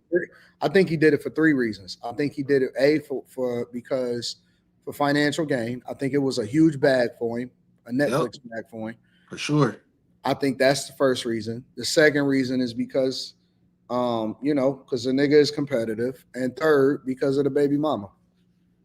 Nah, he exposed her himself. I still believe that shit, bro. Why he ain't add her in? Why he ain't add her in the documentary? He can't. He don't talk to her. They got restraining orders against each other. She wasn't the one. He didn't direct it. He just produced it. Yeah, but he can't be around her. They can't be around each other. You don't have to be around for her to do an interview. No, Suge wasn't in the documentary. Like just old footage of him. Nah, but like he don't fuck with her. No. He didn't even add her as footage. Listen, you know how they talk about they had no footage of her, nothing. And Cassie and all of the other chicks that he talked to and all of this stuff. She wasn't even a part of the narrative, bro. How come you don't see technically Young Miami in that shit?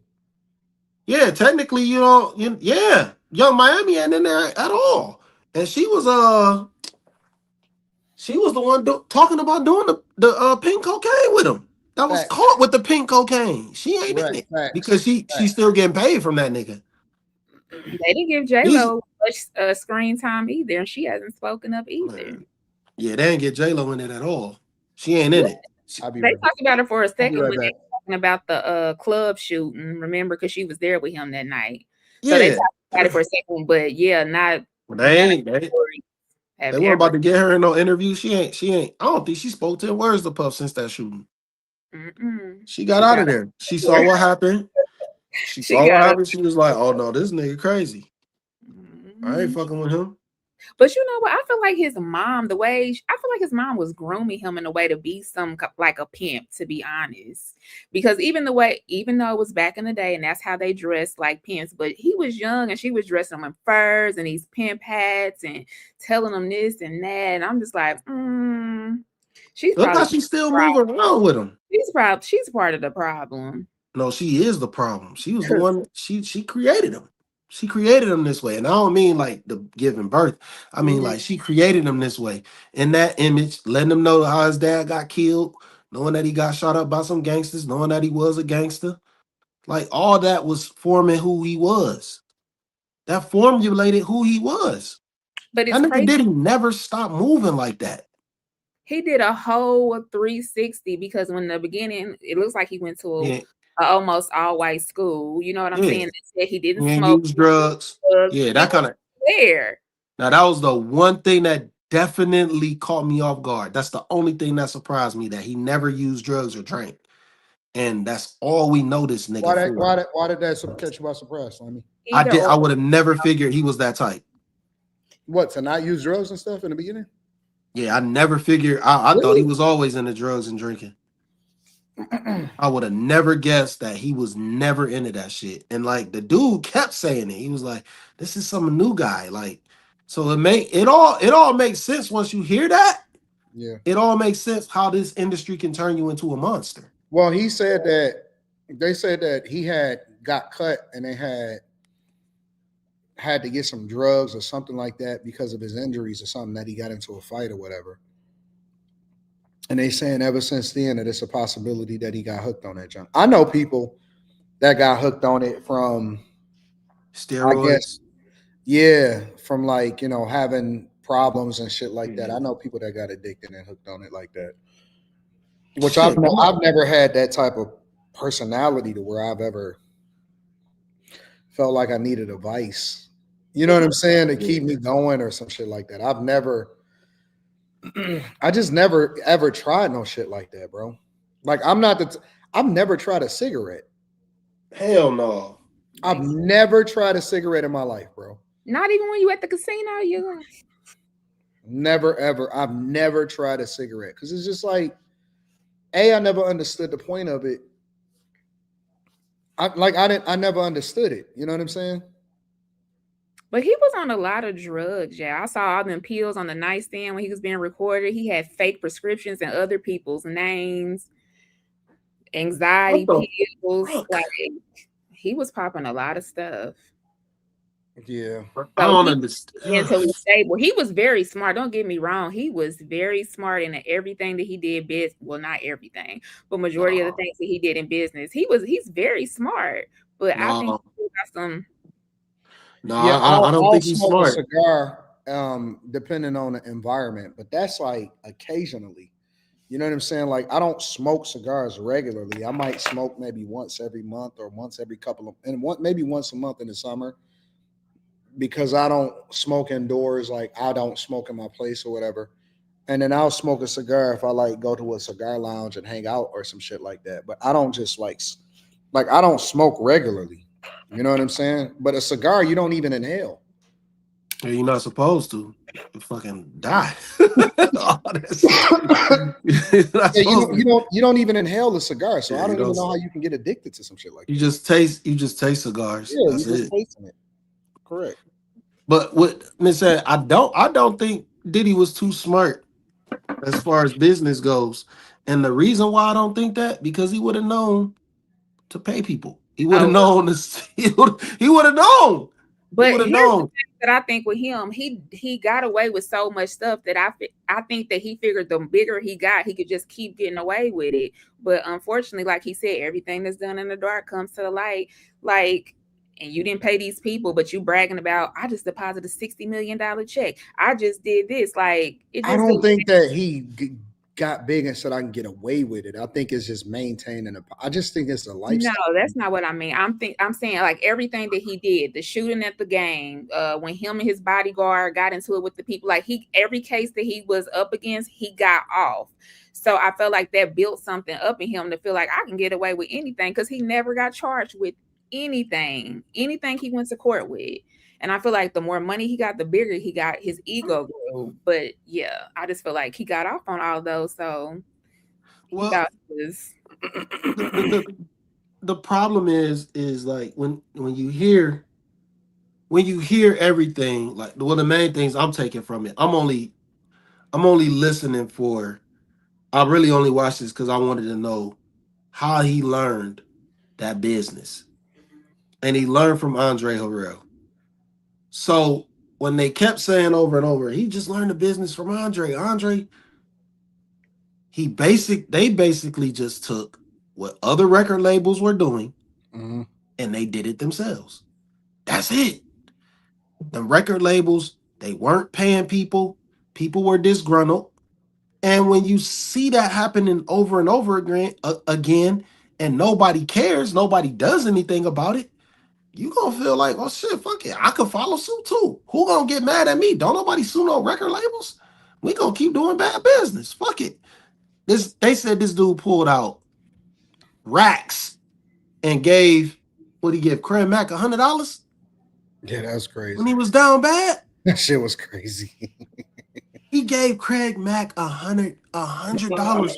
This nigga, Craig Mack, Flavor in Your Ear, literally could possibly be the biggest record that Bad Boy had to like catapult everything outside of Big Papa. Yeah. Like you could argue that Flavor in Your Ear literally was the catapult. You could argue that. Some may agree, some may not. For you to sit there, pull out racks and give that man $100 is crazy. Maybe Diddy just don't loan money. Cause like even the other chick was like, let me hold 5. I'm assuming, cause it's hard to put this shit in perspective. Cause Diddy will get a dream team of lawyers, right? Spend tens of millions of dollars to get himself off.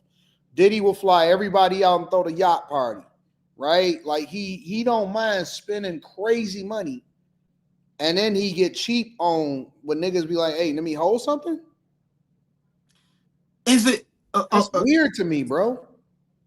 But the dude said it in a documentary. He was just like, Diddy felt like if he would have paid you what you were worth, then he wouldn't be up on you. He wouldn't have the power over you. But that's a nigga speaking from a bitter perspective. Yeah, no, I agree with that. But it could be some truth to it too. We don't really know if we can take that nigga word. But it could be, all I'm saying is it could be some truth in there as to why he's moving like that. Because we already know he had to get threatened. He had to get threatened to play the locks. Niggas be trying to finesse me on Cash App. I'll be like, fuck you. You know what I'm saying? Facts. But at the same time, you know, I'm pretty generous. So it depends on who telling the story. You know what I'm saying? If a person that I used to know that I don't fuck with no more, that I remember business relationship is over or whatever, right? They hit me up and say, yo, Tom, let me hold something. Nigga, the answer is no, because I don't fuck with you no more. But if you let them tell it from their lens, it's like, man, I done knew this nigga for the last 5 years, and I asked this nigga for $200 and he said no. You can spin the narrative however you want to spend it, depending on who you are, right? Yeah. But okay. And I'm not saying that that's the case with Diddy. No, I know what you mean. It's just like holistically, right? Because it's so many ways. Yeah, it don't make sense to me that the nigga is not cheap, but he cheap. Yeah. How you cheap on people that put you in a position to win. Right. None of it adds up. None of it makes sense because then, like, what Mika just typed, like Biggie paying for his own funeral. Woo! Boy, that could have people hot. That whole Biggie situation was crazy. I mean, y'all may feel different, but I feel like, again, he was trying to get in the spotlight. Why would you take that man's photo cover? Talking about it was supposed to represent him. That was a little off to me. That didn't sit well with me. That's not off. It all makes sense. That you would take your dead friend's photo cover? Why? What Biggie gonna do with it? He didn't have to do it at all. But why put yourself in the spotlight? Why are you not mourning your so-called close friend? Think about this. So you got to think about this from a business perspective. What is Biggie gonna do with the Rolling Stone cover once he's perished? Well, if they wanted Puffy, why didn't they call and ask him? You know what, your friend passed. Let's put you on there as a tribute or something. He got on there though. But he got on there. Him. Yeah. But what is he gonna do with the Rolling Stones cover? Even though it's gonna sound wild, even though we know what he did, why am I gonna let the Rolling Stones use your image? I'm not winning off that. Why am I gonna let you do that? I'm just gonna take it all. Well, maybe it's his morals, because he's selfish. If you're my true friend, I don't care about the money when it comes to do a tribute for my friend that just passed away. Do a whole cover, do a spread in there. But I don't need to be in the spotlight about it. Like, to me, that just didn't sit right. I wouldn't. He just selfish. That's all. And but it also, I mean, like, the nigga dead, man. Like, what can you do? Yeah. What can you do? Oh, he made the Rolling Stones. Like, he's passed on. It's not a. If he was alive, I completely agree. But he already knew.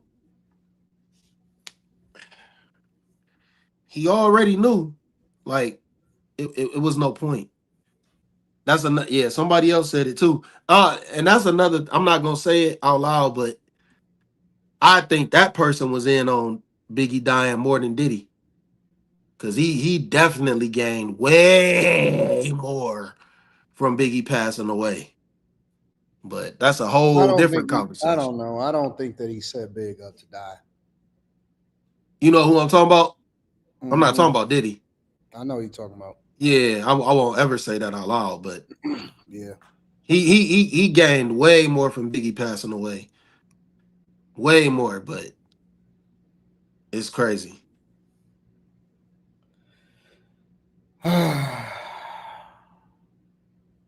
It's just weird. It's really weird. The timing is woo. The timing is crazy. It is. And it also makes me think, like what you said, it's the same thing as R. Kelly. It's the same thing, like, and it's the exact same thing. If Diddy was to, like, find a way to get off or get out, they're gonna try him again, and they're gonna use this. They're gonna look at this.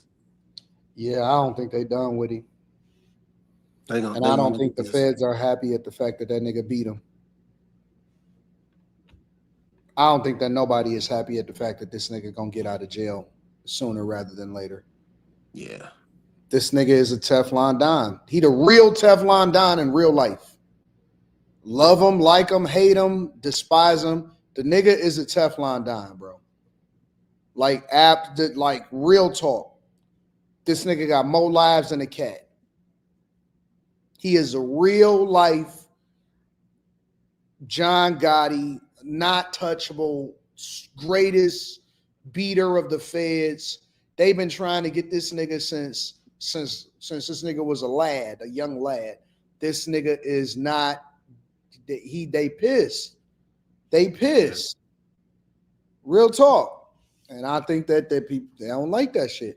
He the last of his breed. He the last one standing. Yeah, he the last of the Mohicans. He literally, all of his peers are gone. Russell Simmons, fuck up out of here. Suge Knight, fuck up out of here. Like, he is the last one of all of his peers standing, and that nigga is that they don't like that shit, bro. They don't like Yeah, it. this might be deeper than Outside what of we maybe a think. Dr. Dre. This might be deeper than what we think. Because when you start thinking about that meeting that supposedly took place where all those people was there, they said Diddy was the one that told. But that don't make sense. That don't make They got sense. it out for the nigga. I think they got it out for him. I think that I don't even know how you would play it for him. I don't know how you play it going forward. If the nigga got one more trick up his sleeve, I'm gonna get a nigga the greatest of all time. If he got another trick up his sleeve to get richer and to still make it, I'm gonna get that nigga the greatest of all time. If that nigga get out and he get and that nigga go on a redemption tour somehow, some way, come out with a new product or some shit and blow back up or something like that, Yeah, I'm gonna get that'd that be nigga the insane. greatest of all time. That'd be insane. Honestly, bro. I would get that nigga the greatest of all time because ain't no fucking way that this nigga could still win. They said they want to do a retrial because of the girl. Ain't no retrial. They already found him not guilty. You can't double jeopardy the shit. Yeah. The one girl who was the juror 160. Juror 160 was in pictures with Diddy, and she said she wasn't really a fan like that. They talk about they want to do a retrial. You can't retrial it. They already found him not guilty. She was sketchy because at first they said that you wasn't supposed to look at him and make eye contact, but she said I paid attention to him. I looked at him all the time, smiling. I'm like, I'm just interesting. You know, all of this shit, this is all a lesson, in my opinion. This is all a lesson, and it's so many learned lessons. This shit wasn't just entertainment for me. It was a reality check. Yeah. For power, money, success, who you keep around you, how people switch up, paperwork, sign the documents, all of that shit. All of this, everything that happened in this whole situation is a reality check.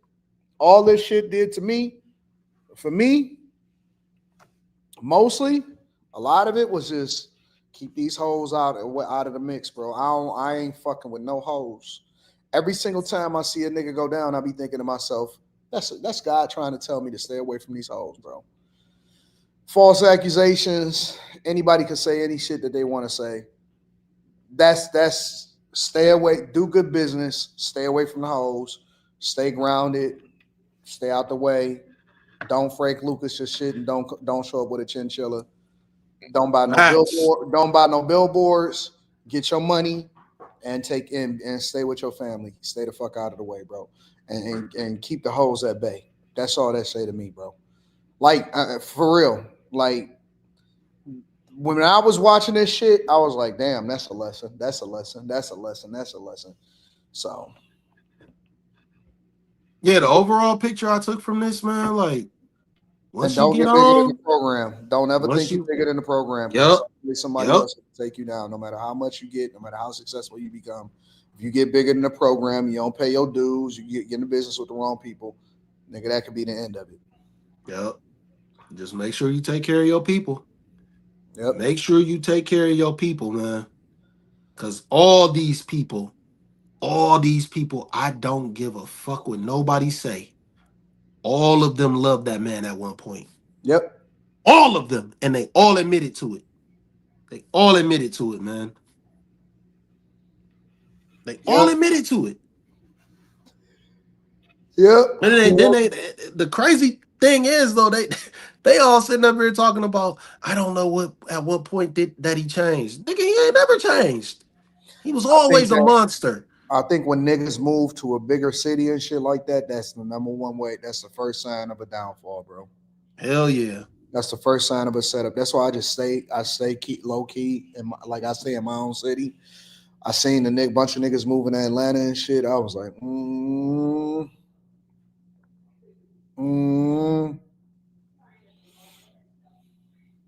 So it's a lot of lessons in this shit for me, as far as what I took from it. Be careful who you do business with on your way up, because they could become your enemies later on. All that shit, bro. Yep. See, people act like having people around that really respect you, that aren't trying to come up on you. They really respect who you are. Yep. They take that shit for granted, man. Like, cause all these people supposedly they were happy with what he was doing. They were happy with where they was at. None of these people, all of a sudden, soon as one person speak out, now they all got a problem with where they was at.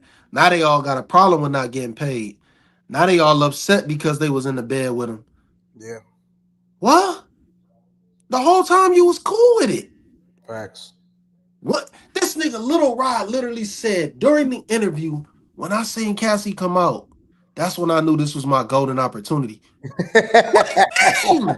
Hey, imagine what he said that they didn't include. Imagine what he said that they didn't include. That's just the That's shit a that fact. made the cut. That's the shit that made the cut. How is this your golden opportunity if you had a problem with somebody in real time? And then the nigga, the crazy part about it, the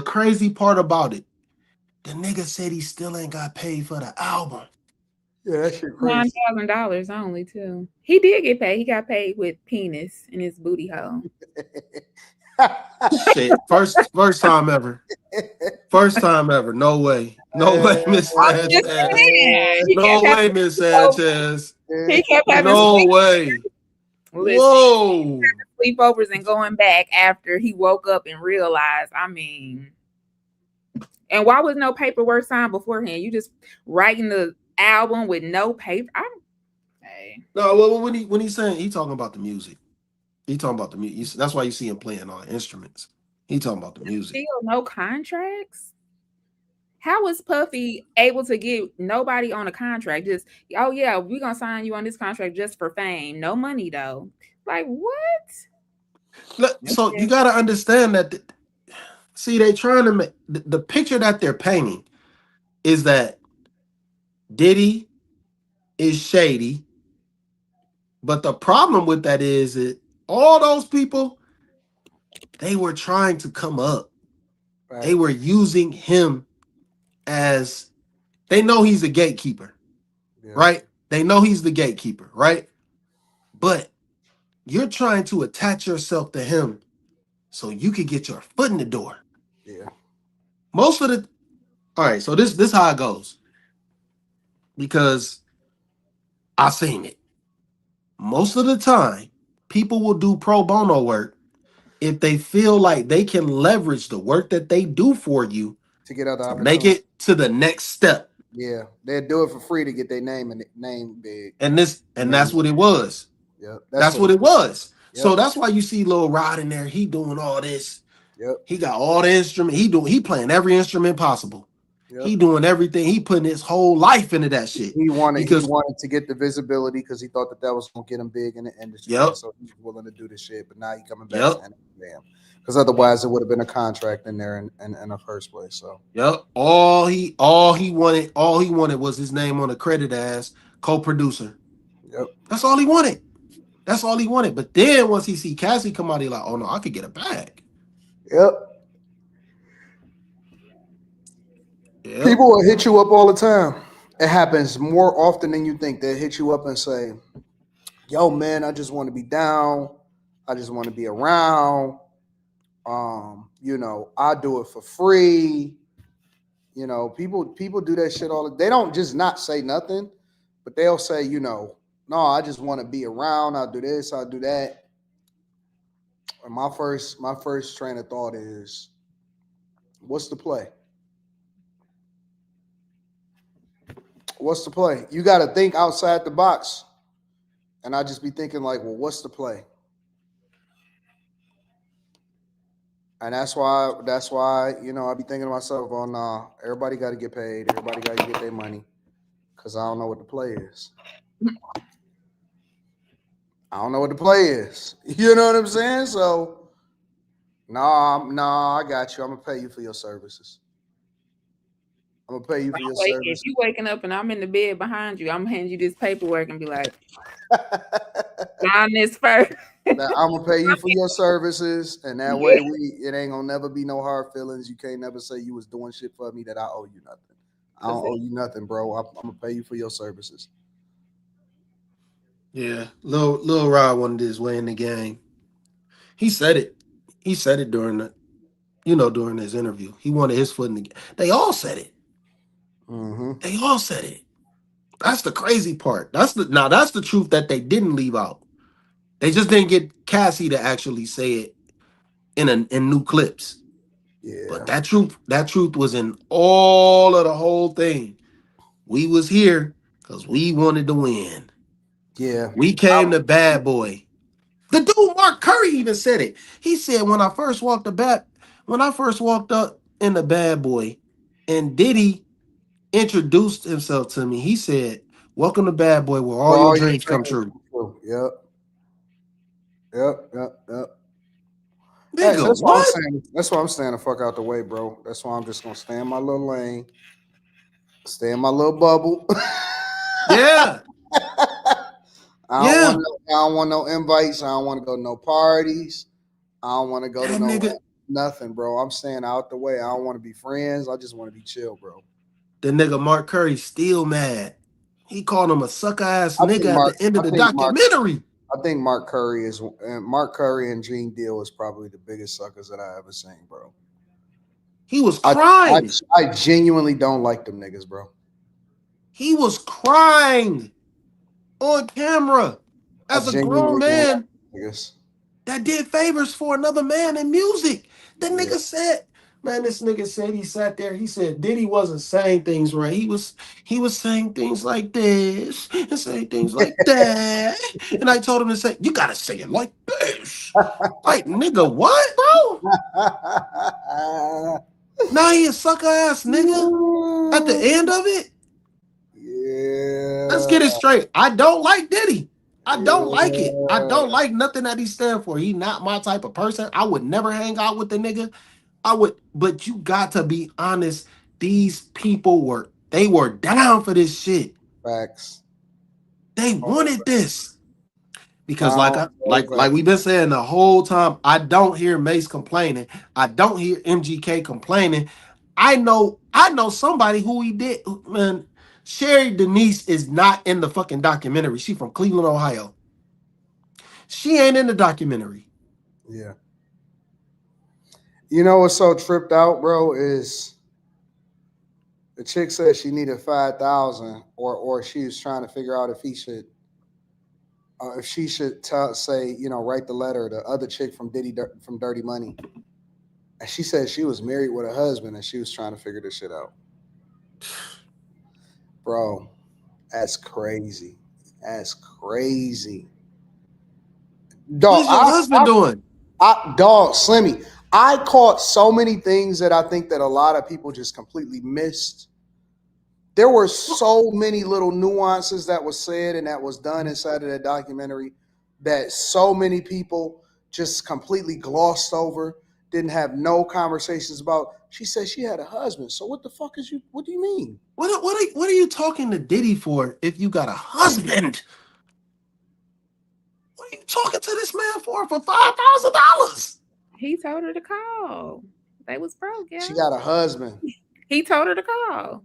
Hey, I'm having hard times. Call Puffy. He got you. That's what he did. Because ain't no way. There's no other scenario I can think of. That's so disrespectful. Yeah, Stevie J ain't in that caught shit. A lot of stuff, bro. Stevie J is not in that. That's Nope, true. He ain't. That's true. He ain't. I seen a Meek lot. Mill ain't in it either. And they had all the Meek Mill accusations in. He ain't in it. He wouldn't say nothing. And you know they approached him because his name is in the court documents.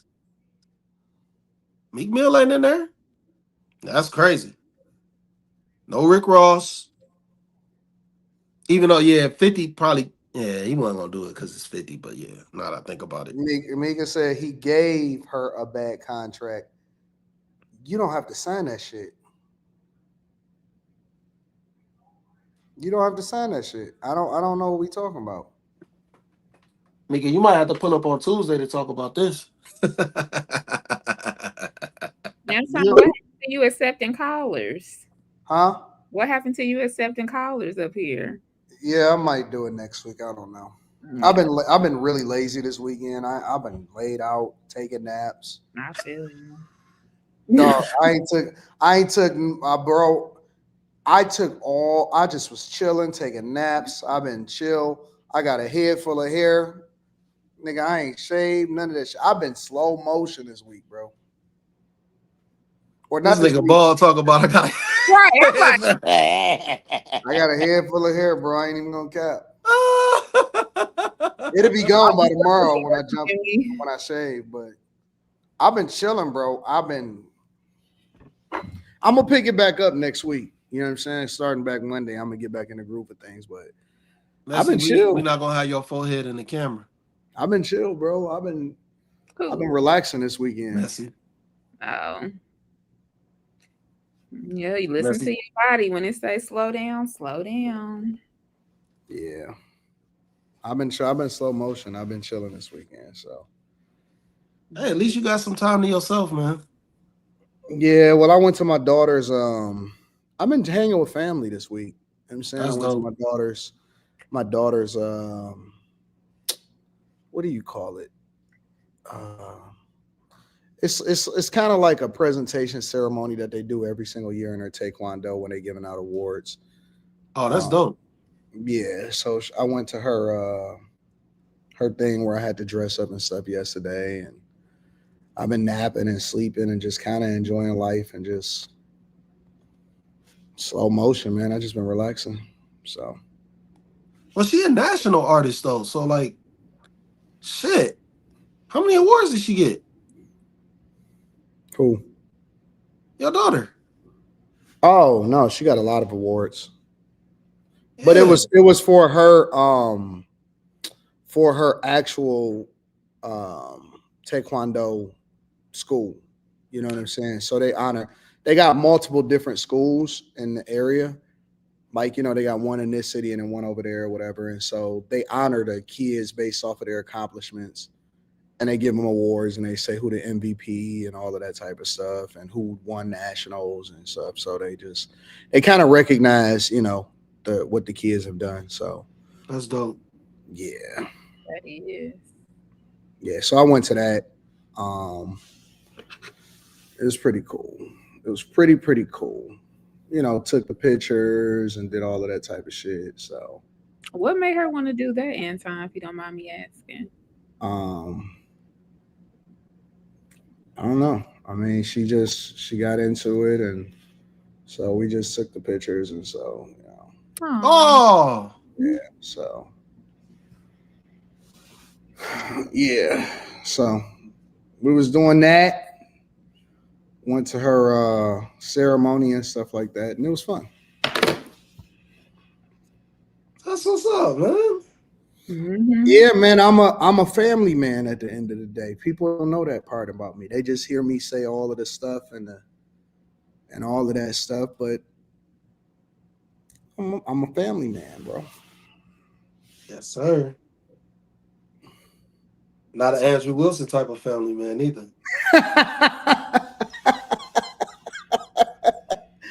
One wife, one child. So we can get those debates off. No, my bad. Cut the debates. Yeah. I'm a family man, so I spend my time. That's why I stay the fuck out the way, man. I get money, I chill, and I slow motion, man. I did Christmas lights and shit. Oh wow. Oh, yeah. I had everything going. I was putting up Christmas lights and shit on the crib and all of that stuff, bro. Oh, snap. Oh, this nigga was on the ladder and everything. Right, I'm gonna say you got. No, I wasn't on the ladder. I was watching other people that I paid to get up on the ladder. Okay, I figured. Oh, okay. Mm-hmm. Yeah. Woo. Okay. So I'm afraid of heights, so that hit different for me. Hell no. Man, I stay out the way, bro. I be doing regular people shit and enjoying life, bro. I don't be at these dumbass parties and shit like that. I don't get involved with that shit, bro. Yeah, that Diddy shit definitely showed me you don't want to be in the mix. Yeah. If one thing that should tell you, don't be in the fucking mix. Shit ain't safe. Shit ain't cool. And these motherfuckers do not care about you. They don't. It was the freak offs for days. Like Yeah, y'all, that shit is wild, bro. yeah, y'all that drugged up. Y'all want to go home? Y'all not Days. getting no money. Yeah. Hey, Only one that see this the problem. Only one that was had some shit set up was Diddy. Yeah. That's the problem. He the one that don't have to, he got the income where, like everything's still in motion. Nobody else had that. Yeah. So they doing free cost. They gotta do that shit for money. That's their hustle. They gotta do the free costs. Facts. That shit is insane to me, man. Woo. Good Lord. Bro, this is such bullshit, bro. What? is he froze? No. He was reading something. Oh no, I won that. Oh, you on this? The 76ers was no, it was the 76ers by 4.5. And the Lakers only won by 4, so I won that. Oh, that was close. Yeah. Because they really should have blew them out. Oh, wait. The Lakers won by 4. Yeah, they should have blew them out. Because what's his name ain't playing. Yeah, but they at home though. And the 76ers been playing halfway decent at home. So Yeah. Yeah, they've been playing all right. Yeah.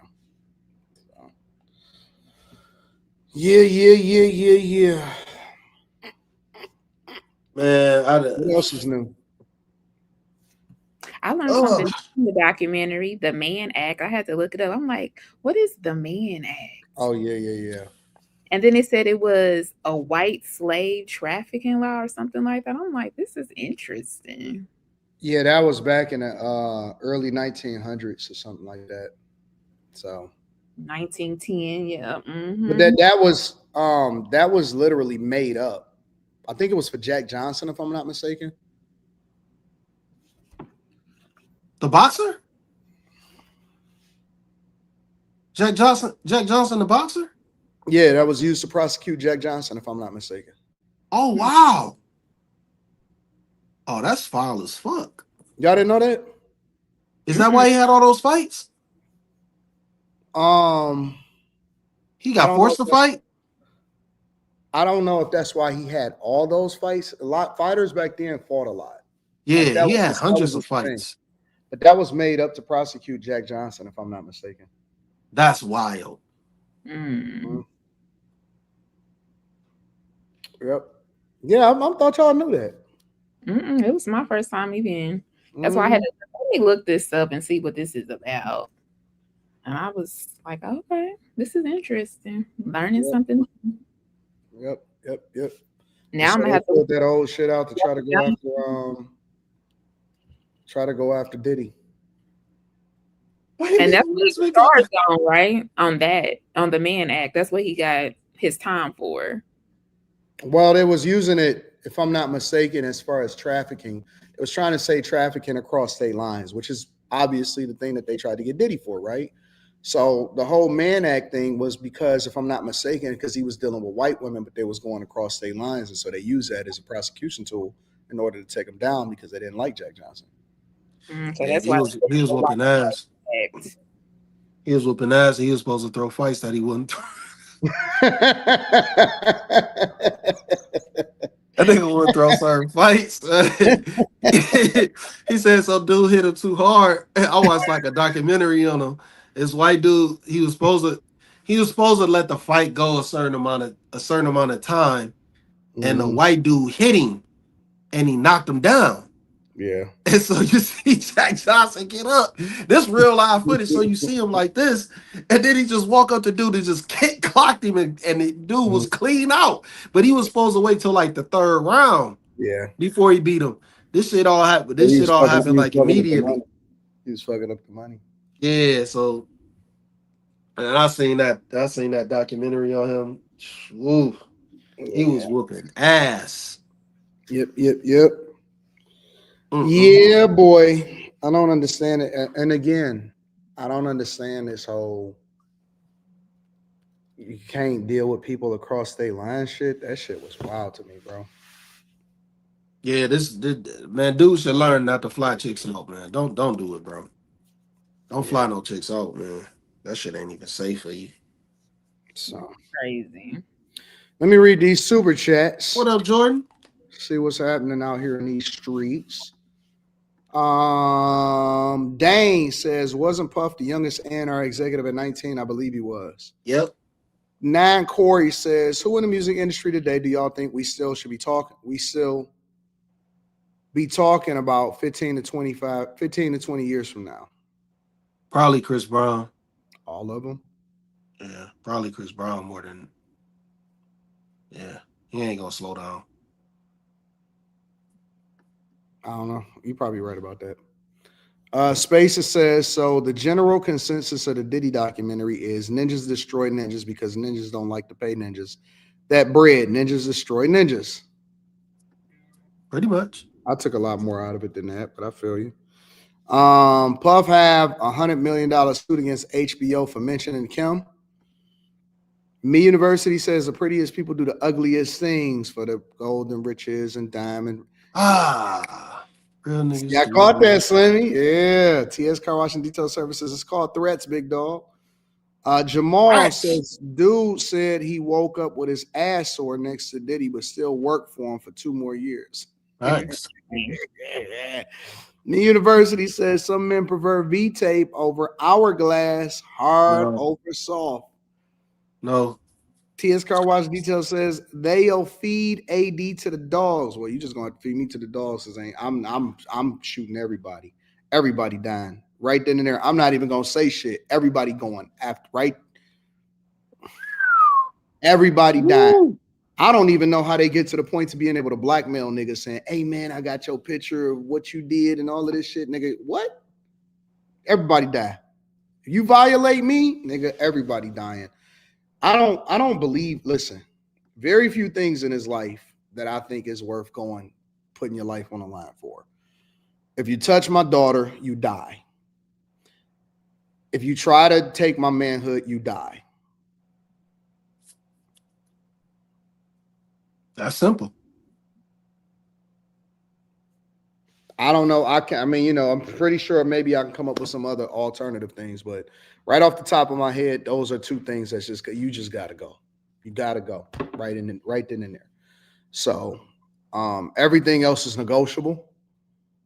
You know what I'm saying? But those 2 things are non-negotiables, bro. Those are non-negotiables. Got to go. Got to go. So I feel it. We can play that game if you want to, but you just got to be ready. You got to be ready for your whole family to die.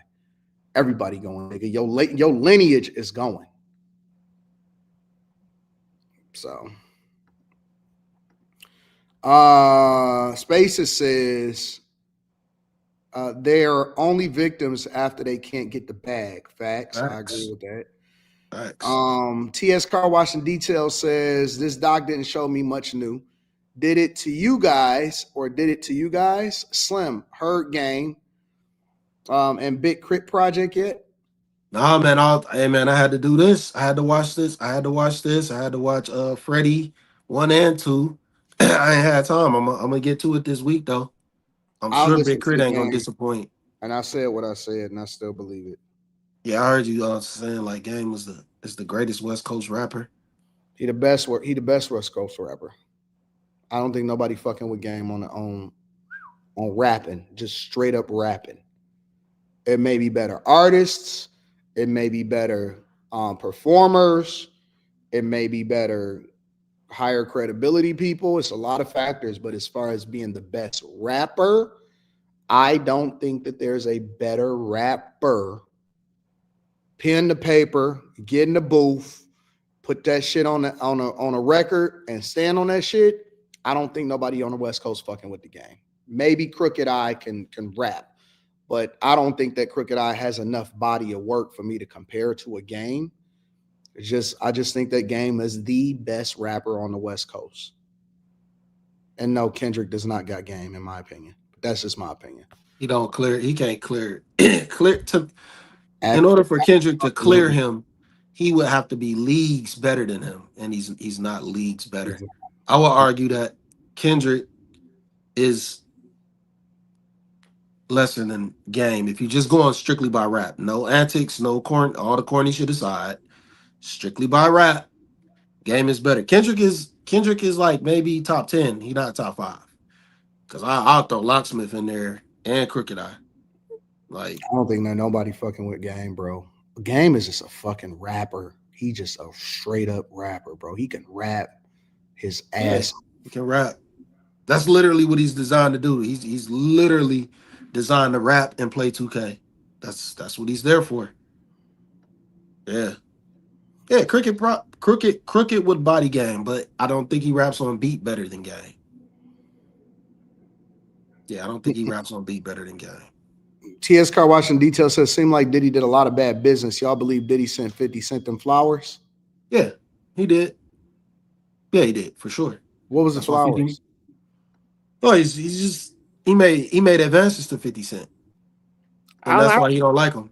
All I remember is that I'll take you shopping or let me take you shopping, whatever. Yeah, he made several passes at 50 Cent. No. I think the flowers is a new thing. Oh. Let me see something. Now, why would you? Who wants to get on 50 Cent bad side? No, he's crazy. Yeah, they saying, okay, so hold on. Let me share this shit. This is a new thing, y'all. This is new. So, 50 Cent claims Diddy sent him a bizarre gift after the release of the explosive Netflix documentary. Oh, wow. Sent them a bouquet of flowers in the wake of the release. Yeah, this is it right here, supposedly. That's crazy. What the note say? What that say? That's what I'm trying to see. They just say 50 Cent, and then they got an address. That's wild. That's wild. How does he know that it's from 50?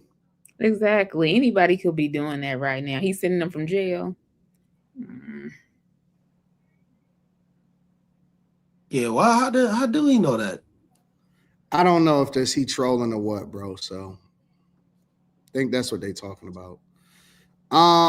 Shout out to your car with the 100 ball. Says, I love frame fights. Keep the good content coming. Miss Sanchez, 80, and Slimmy. What are we watching this week?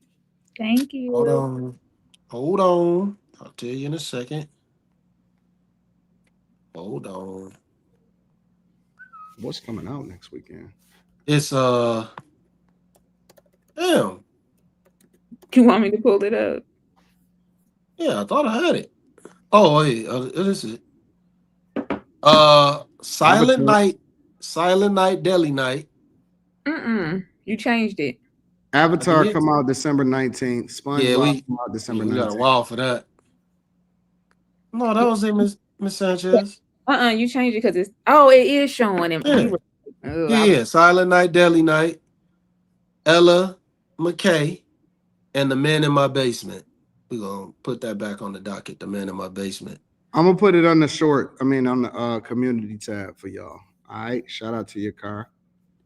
When Slimmy send it to me, I'm gonna put it up as soon as he send it to me. Hold on, what the fuck is going on? TS Car Watching Detail says, yeah, 50 definitely did it for his baby mama. It's Queen to you too. Says, I got you. Shout out to you. I appreciate you for the support. TS Car Watching Detail Service says, Slimmy and AD, y'all heard Beanie's single new song.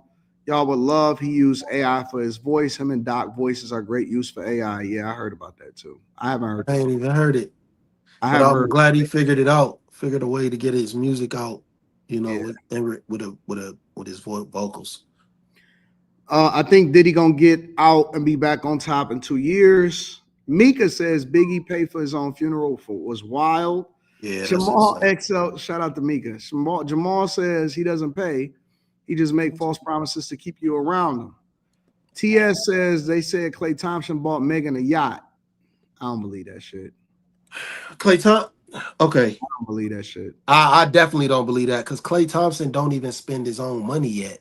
Facts. He don't spend his own money yet. His parents got him on a real strict, extremely strict budgeting system where he doesn't spend his NBA contract. His dad used to play in the NBA. Oh, but how old is he? He like almost 30. Maybe he older than 30. But his Man. parents always Klay is approaching his 40s, bro.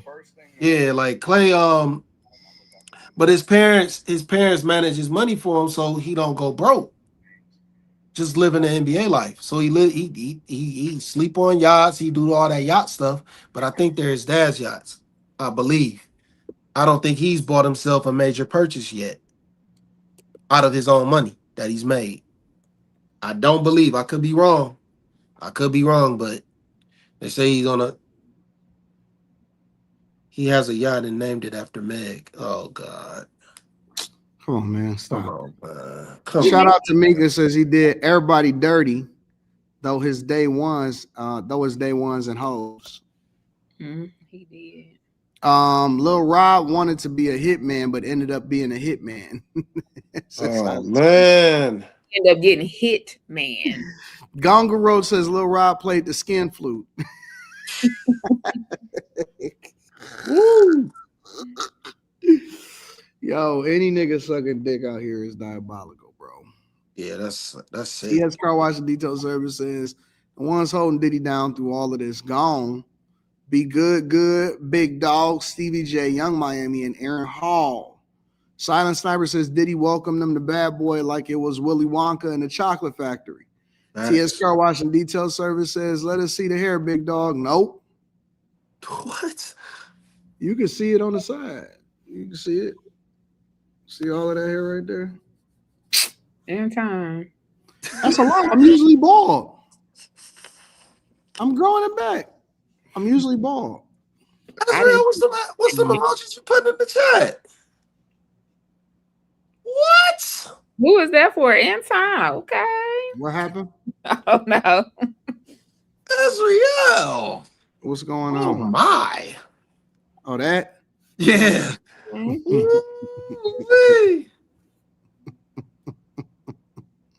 So now he growing his hair out. I asked him not to get rid of his grays, but it's okay. It's coming back, but I got to get this shit up out of there, though. We getting that up out of there. Let's see what we got going on. Diddy, Klay Thompson, Day One's Lil Rod played the skin flute. Young Miami, Diddy, hair. Slim, you brushing straight skin. I don't know what that means. No, because I was brushing my beard. That's hair there, man. What are you talking about? TS, it said somebody said you and 2K hair implants is coming soon. Nah, you know why I can't get a hair implant? Because I'll be live streaming every day, so I can't like disappear for a while and let that shit come back.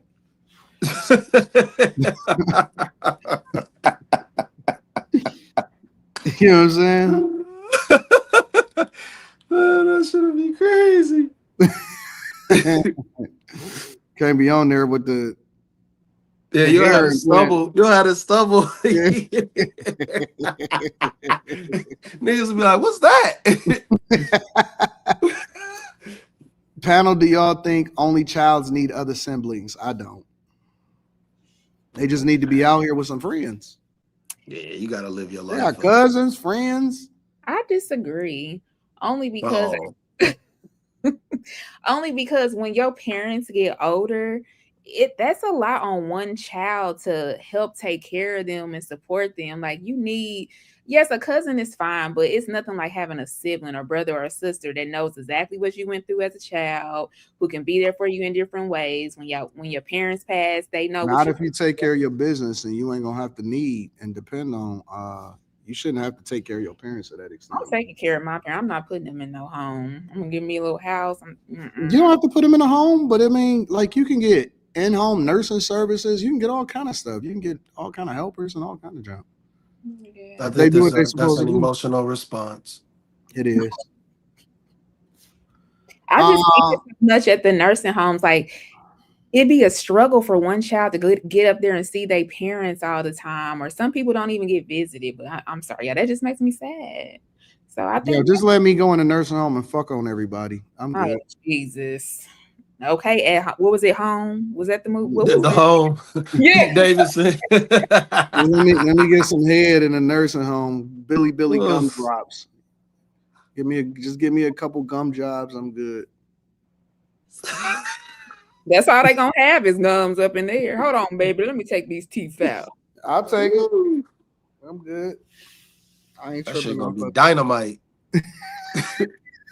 best head of your life, nigga. Yeah, that shit gonna be dynamite. Come back. Come back.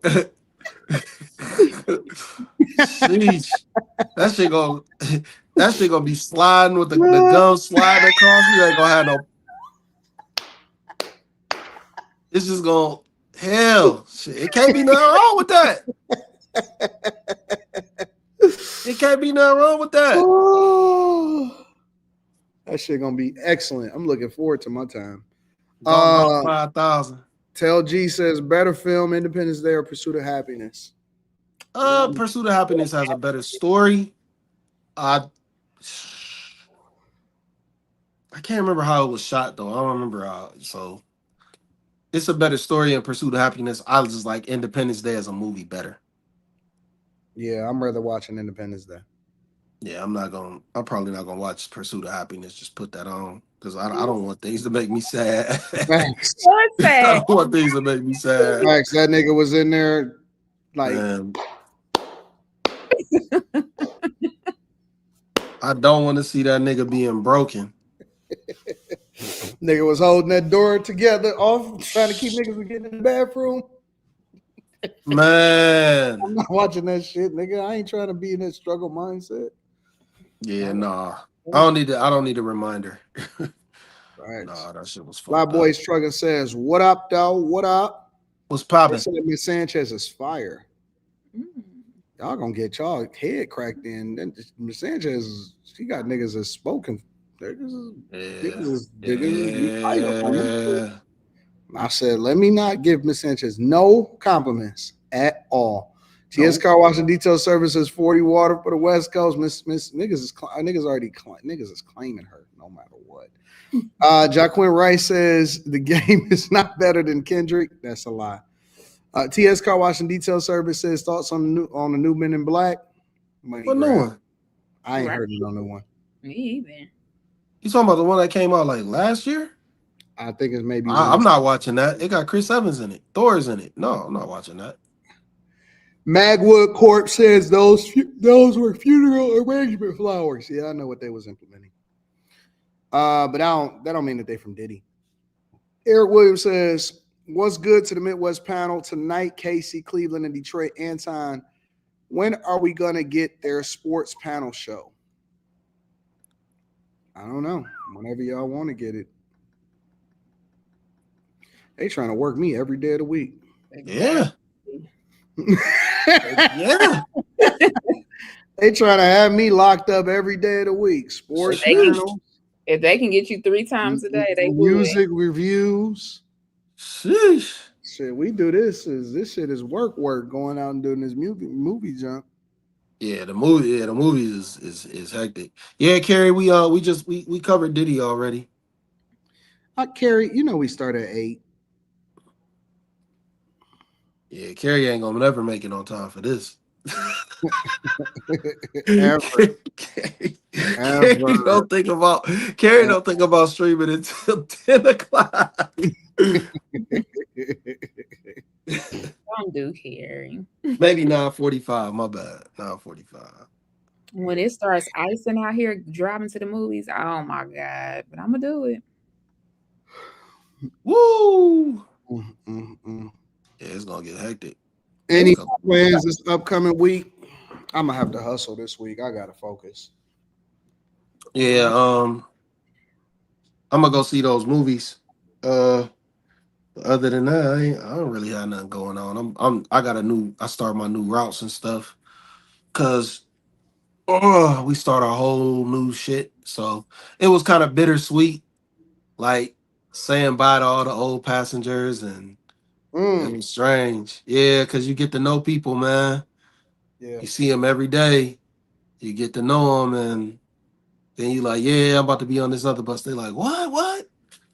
So we're feeling some type of way. yeah, but time to meet new folks. Yeah, I'm about to. I'm taking this whole weekend as a wash. I ain't doing no more work. We'll get back to it next week. It's always next week. Mm-hmm. I was telling Miss Sanchez and Sonny. I think I'm about to take a vacation in January and out in San Diego. Yes, I was thinking about even possibly going out the country for about 2 weeks. Woo! That would be real nice. Mm-hmm. But the only tropical climates that I was seeing was like the Maldives. I'm not going to the fucking Maldives. Oh, I would love to go to the Maldives. Why wouldn't you go? Right. I don't want to go. I don't feel like going because I ain't in that mode. You know what I'm saying? I'm just not in that mode right now. To be on a like isolated, secluded type shit. Oh, okay. You know what I'm saying? I was thinking the only other places is like Thailand got the best weather. They say Thailand got the best weather. That's where I want to go. But I was telling niggas not to go to Thailand, so I don't think go to Thailand. Why are you telling people not to go? Because it's a lot of lady boys over there. Oh, so you were just saying that for the fellas, not the ladies. Okay. Yeah, but I would take my family, so it wouldn't be no thing. Mm-hmm. I have a friend that's been living over there for about 6 months now, and she loves it. I'm not gonna stop working. That's facts. I do want to go to Dubai, Mika. And then I don't want to do all of that. Like again, Thailand, they say it's got the best weather, some of the best weather during the wintertime, but I don't want to. I don't know, bro. I'm good. So I might head over to San Diego. I'm even considering maybe even going to Hawaii for a minute. But I think I'm gonna go to San Diego.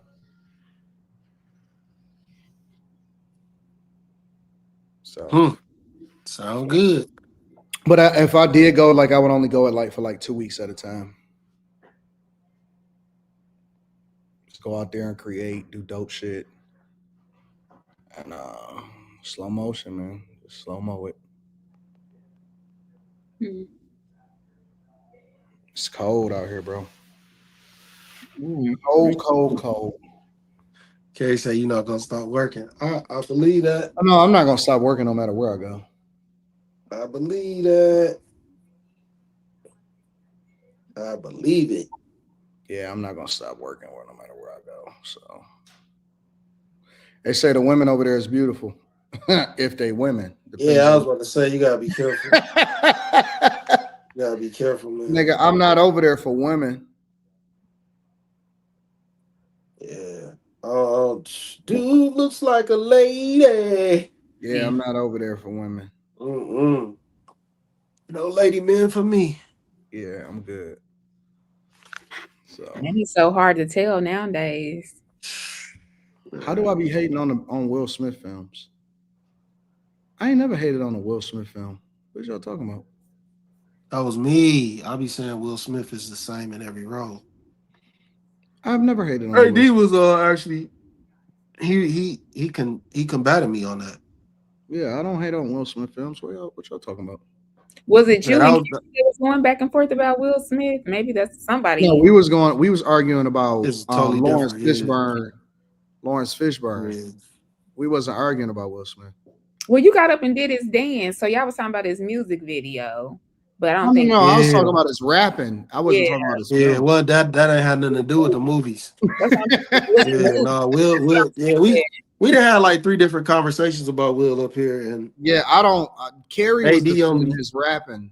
Yeah, and I was saying, no, nigga, we not gonna just let him get away with that shit. So yeah, he was being weird. I don't know what was up with Will, man. Yeah. No, I don't have no problem with his movies. He got a stellar movie career.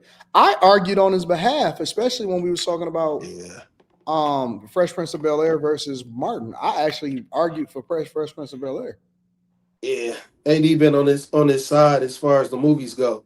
It was just the music. I'm the one that's critical of Will Smith as far as acting. And it's not that he's a bad actor. I just don't think he can embody too many other roles because he's such a big personality himself. He's a huge personality. Yeah.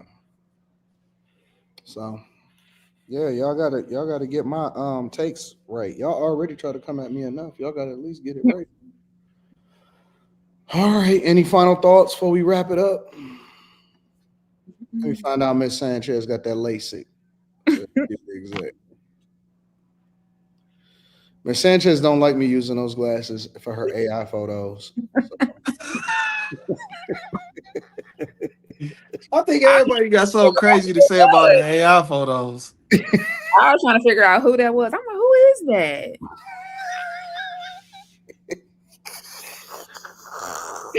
Like this week was way better though. That's because I hit try again, nigga. Because y'all niggas kept giving me the 3rd degree. Yeah, do you need me to send you some pictures? Oh shoot! Because I was like, hold on now, this is getting out of hand. Miss Sanchez is tight. I said this getting out of hand. You ain't like none of that shit. Like these niggas had a team meeting and sat me down and said, "Listen, nigga, you gotta fix this shit." That is funny though, man. Everybody was against those Getting out of hand. I didn't even hit try again on myself. That's the funny part. It's just like you can tell all of them are the first ones. It's just like just get this shit done. That's all it's about. But that shit funny as fuck. See, y'all can't even I'm like, y'all can't even act like I did myself better than y'all. Like my shit is fucked up too. So we all I ain't doing no different. Man, that shit was funny as fuck. I just saw myself with a jacket on, with a shirt that I knew I had never wore a jacket with. I was like, ain't no motherfucking way, dog. Ain't no motherfucking way, dog. I was just like, oh, this mug is AI'd out. I have been noticing it for a while. I was like, all right. So let me put a little bit more effort into these prompts. Man, hell no. Get that shit done. I feel you, dog. That shit is work. Man, I was trying to do all them AIs, them GTA pictures. I just stopped after a while. I was like, damn, man, ain't nobody gonna like none of this shit. Man, Carrie was mad as fuck at me, boy. No, the one you sent me, I said, dang, why my face so strong? It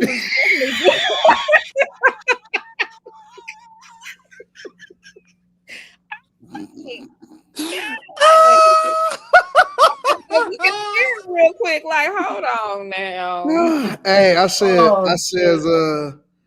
maybe they're not gonna notice. I just do better next week. Man, that shit used to have. I was just looking at this like, yo, who's that? Who is this person? Oh, wait, I can't say she's still mad about the GTA. Oh man. Oh, shit. The struggles of AI, man. Let me make a better effort this week.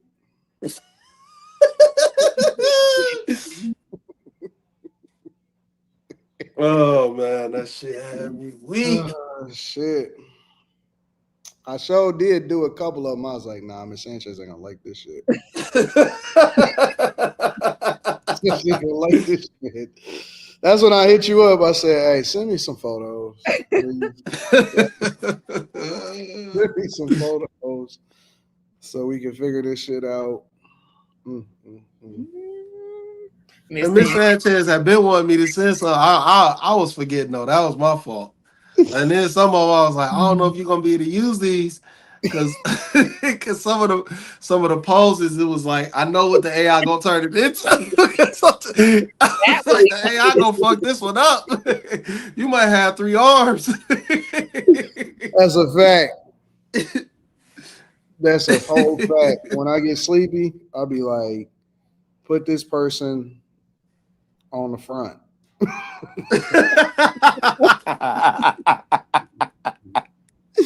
I'll be tired as hell. Like, fuck it. Let's just wing it, my nigga. Let's see what come out. Man, that shit. Niggas be coming out with fat cheeks and shit. I'll be like, good enough. Quentin was mad. He said you gave him acne. He didn't like that. Hey, Quinn, I don't know who that was. That nigga AI look crazy. It was like some marks right here. That nigga was looking like Seal. that whole side of his face was like crater face. That shit looked crazy. Right. Yeah. It's rose on the grave.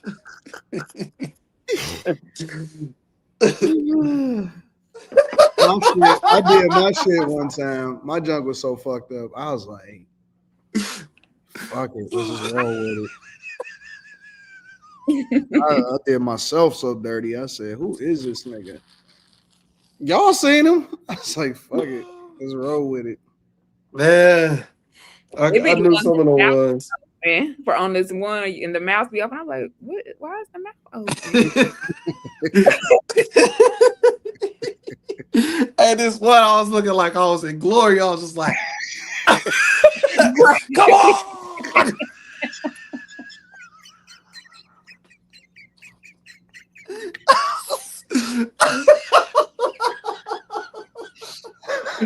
I was like, I know ain't no try again on that. What no try again? That was a one-hitter quitter. Oh that shit was crazy. That junk was hilarious, bro. What's going on right now? Man, that gotta be the funniest shit. I don't even know how that conversation started. When we was talking about that, niggas. Mika says you look like James. That is funny. This nigga Quentin look Mexican on some of this shit. Man, that shit was priceless, dog. Oh man. Oh, this the one that Quentin hate right here. I see it. It's the one with him and Kim? No, it's him and Mika. Yeah, it's him and Mika on this shit. Man, it was one with me and Kim, man. I was like, nah, she ain't gonna like that one at all. she gonna wage war about that. Well, she was in the background, so I don't think nobody paid no attention. I be looking trying to guess who is who. I'm like, okay, is that Molly?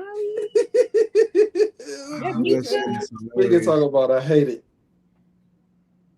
That shit is hilarious, bro. Man, that shit priceless, man. He probably did, Carrie. He said Carrie said prop like receipts. You say what? Slimmy was like this on one of them. Did the hand even match? I didn't even look. Oh, man. Crazy nigga.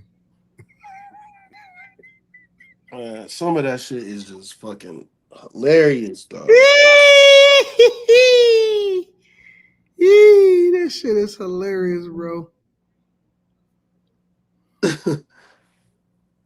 Oh, that's I know who you talking about too, Tandy Kane. I know who you talking about. He was in the new cat. He was in the last Candyman. I got one where Slimmy was like this. It's so funny, bro. That shit is so Man, the must be instant. The instant pop-ups. Like, yep, roll with it. No.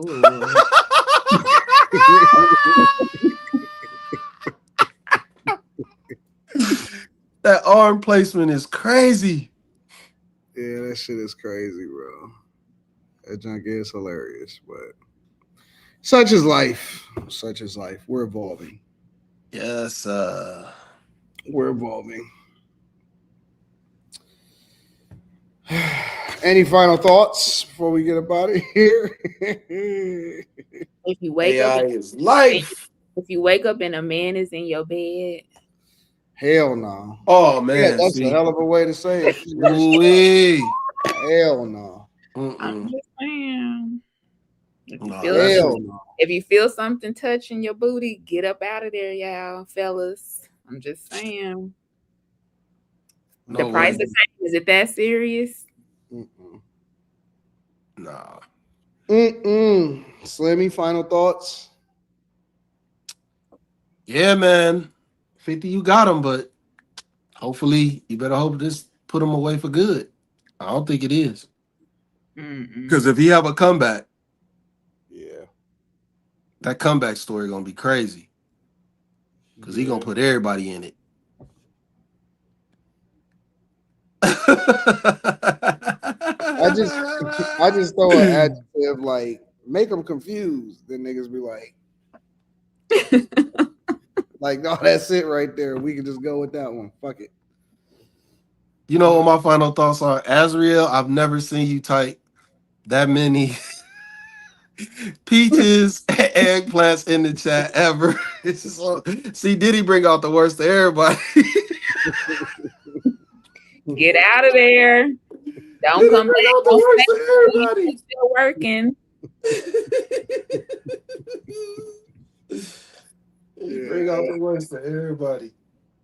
Make sure y'all pay y'all. No, but seriously, make sure y'all pay y'all people, man, because man, that's all this shit was about. That's all this shit was about, man. Yeah, it's about money. Yep. I don't think that the footage that they sold was as bad as they tried to make it seem, but I think that if you the person that they talking about, all of that shit gonna be offensive. So It wasn't even the part where he was touched, was hugging his fans or whatever. I don't understand what people was mad about. Hey, because when I go to the grocery store, I'm wiping off the cards, I'm wiping off the handle. So Facts. people are nasty. What is the problem? They were Yeah. trying to, I didn't understand that part at all. Yep, I agree. Well, we love y'all. We appreciate y'all. We gonna holler at y'all later. Peace. Bye. Hey.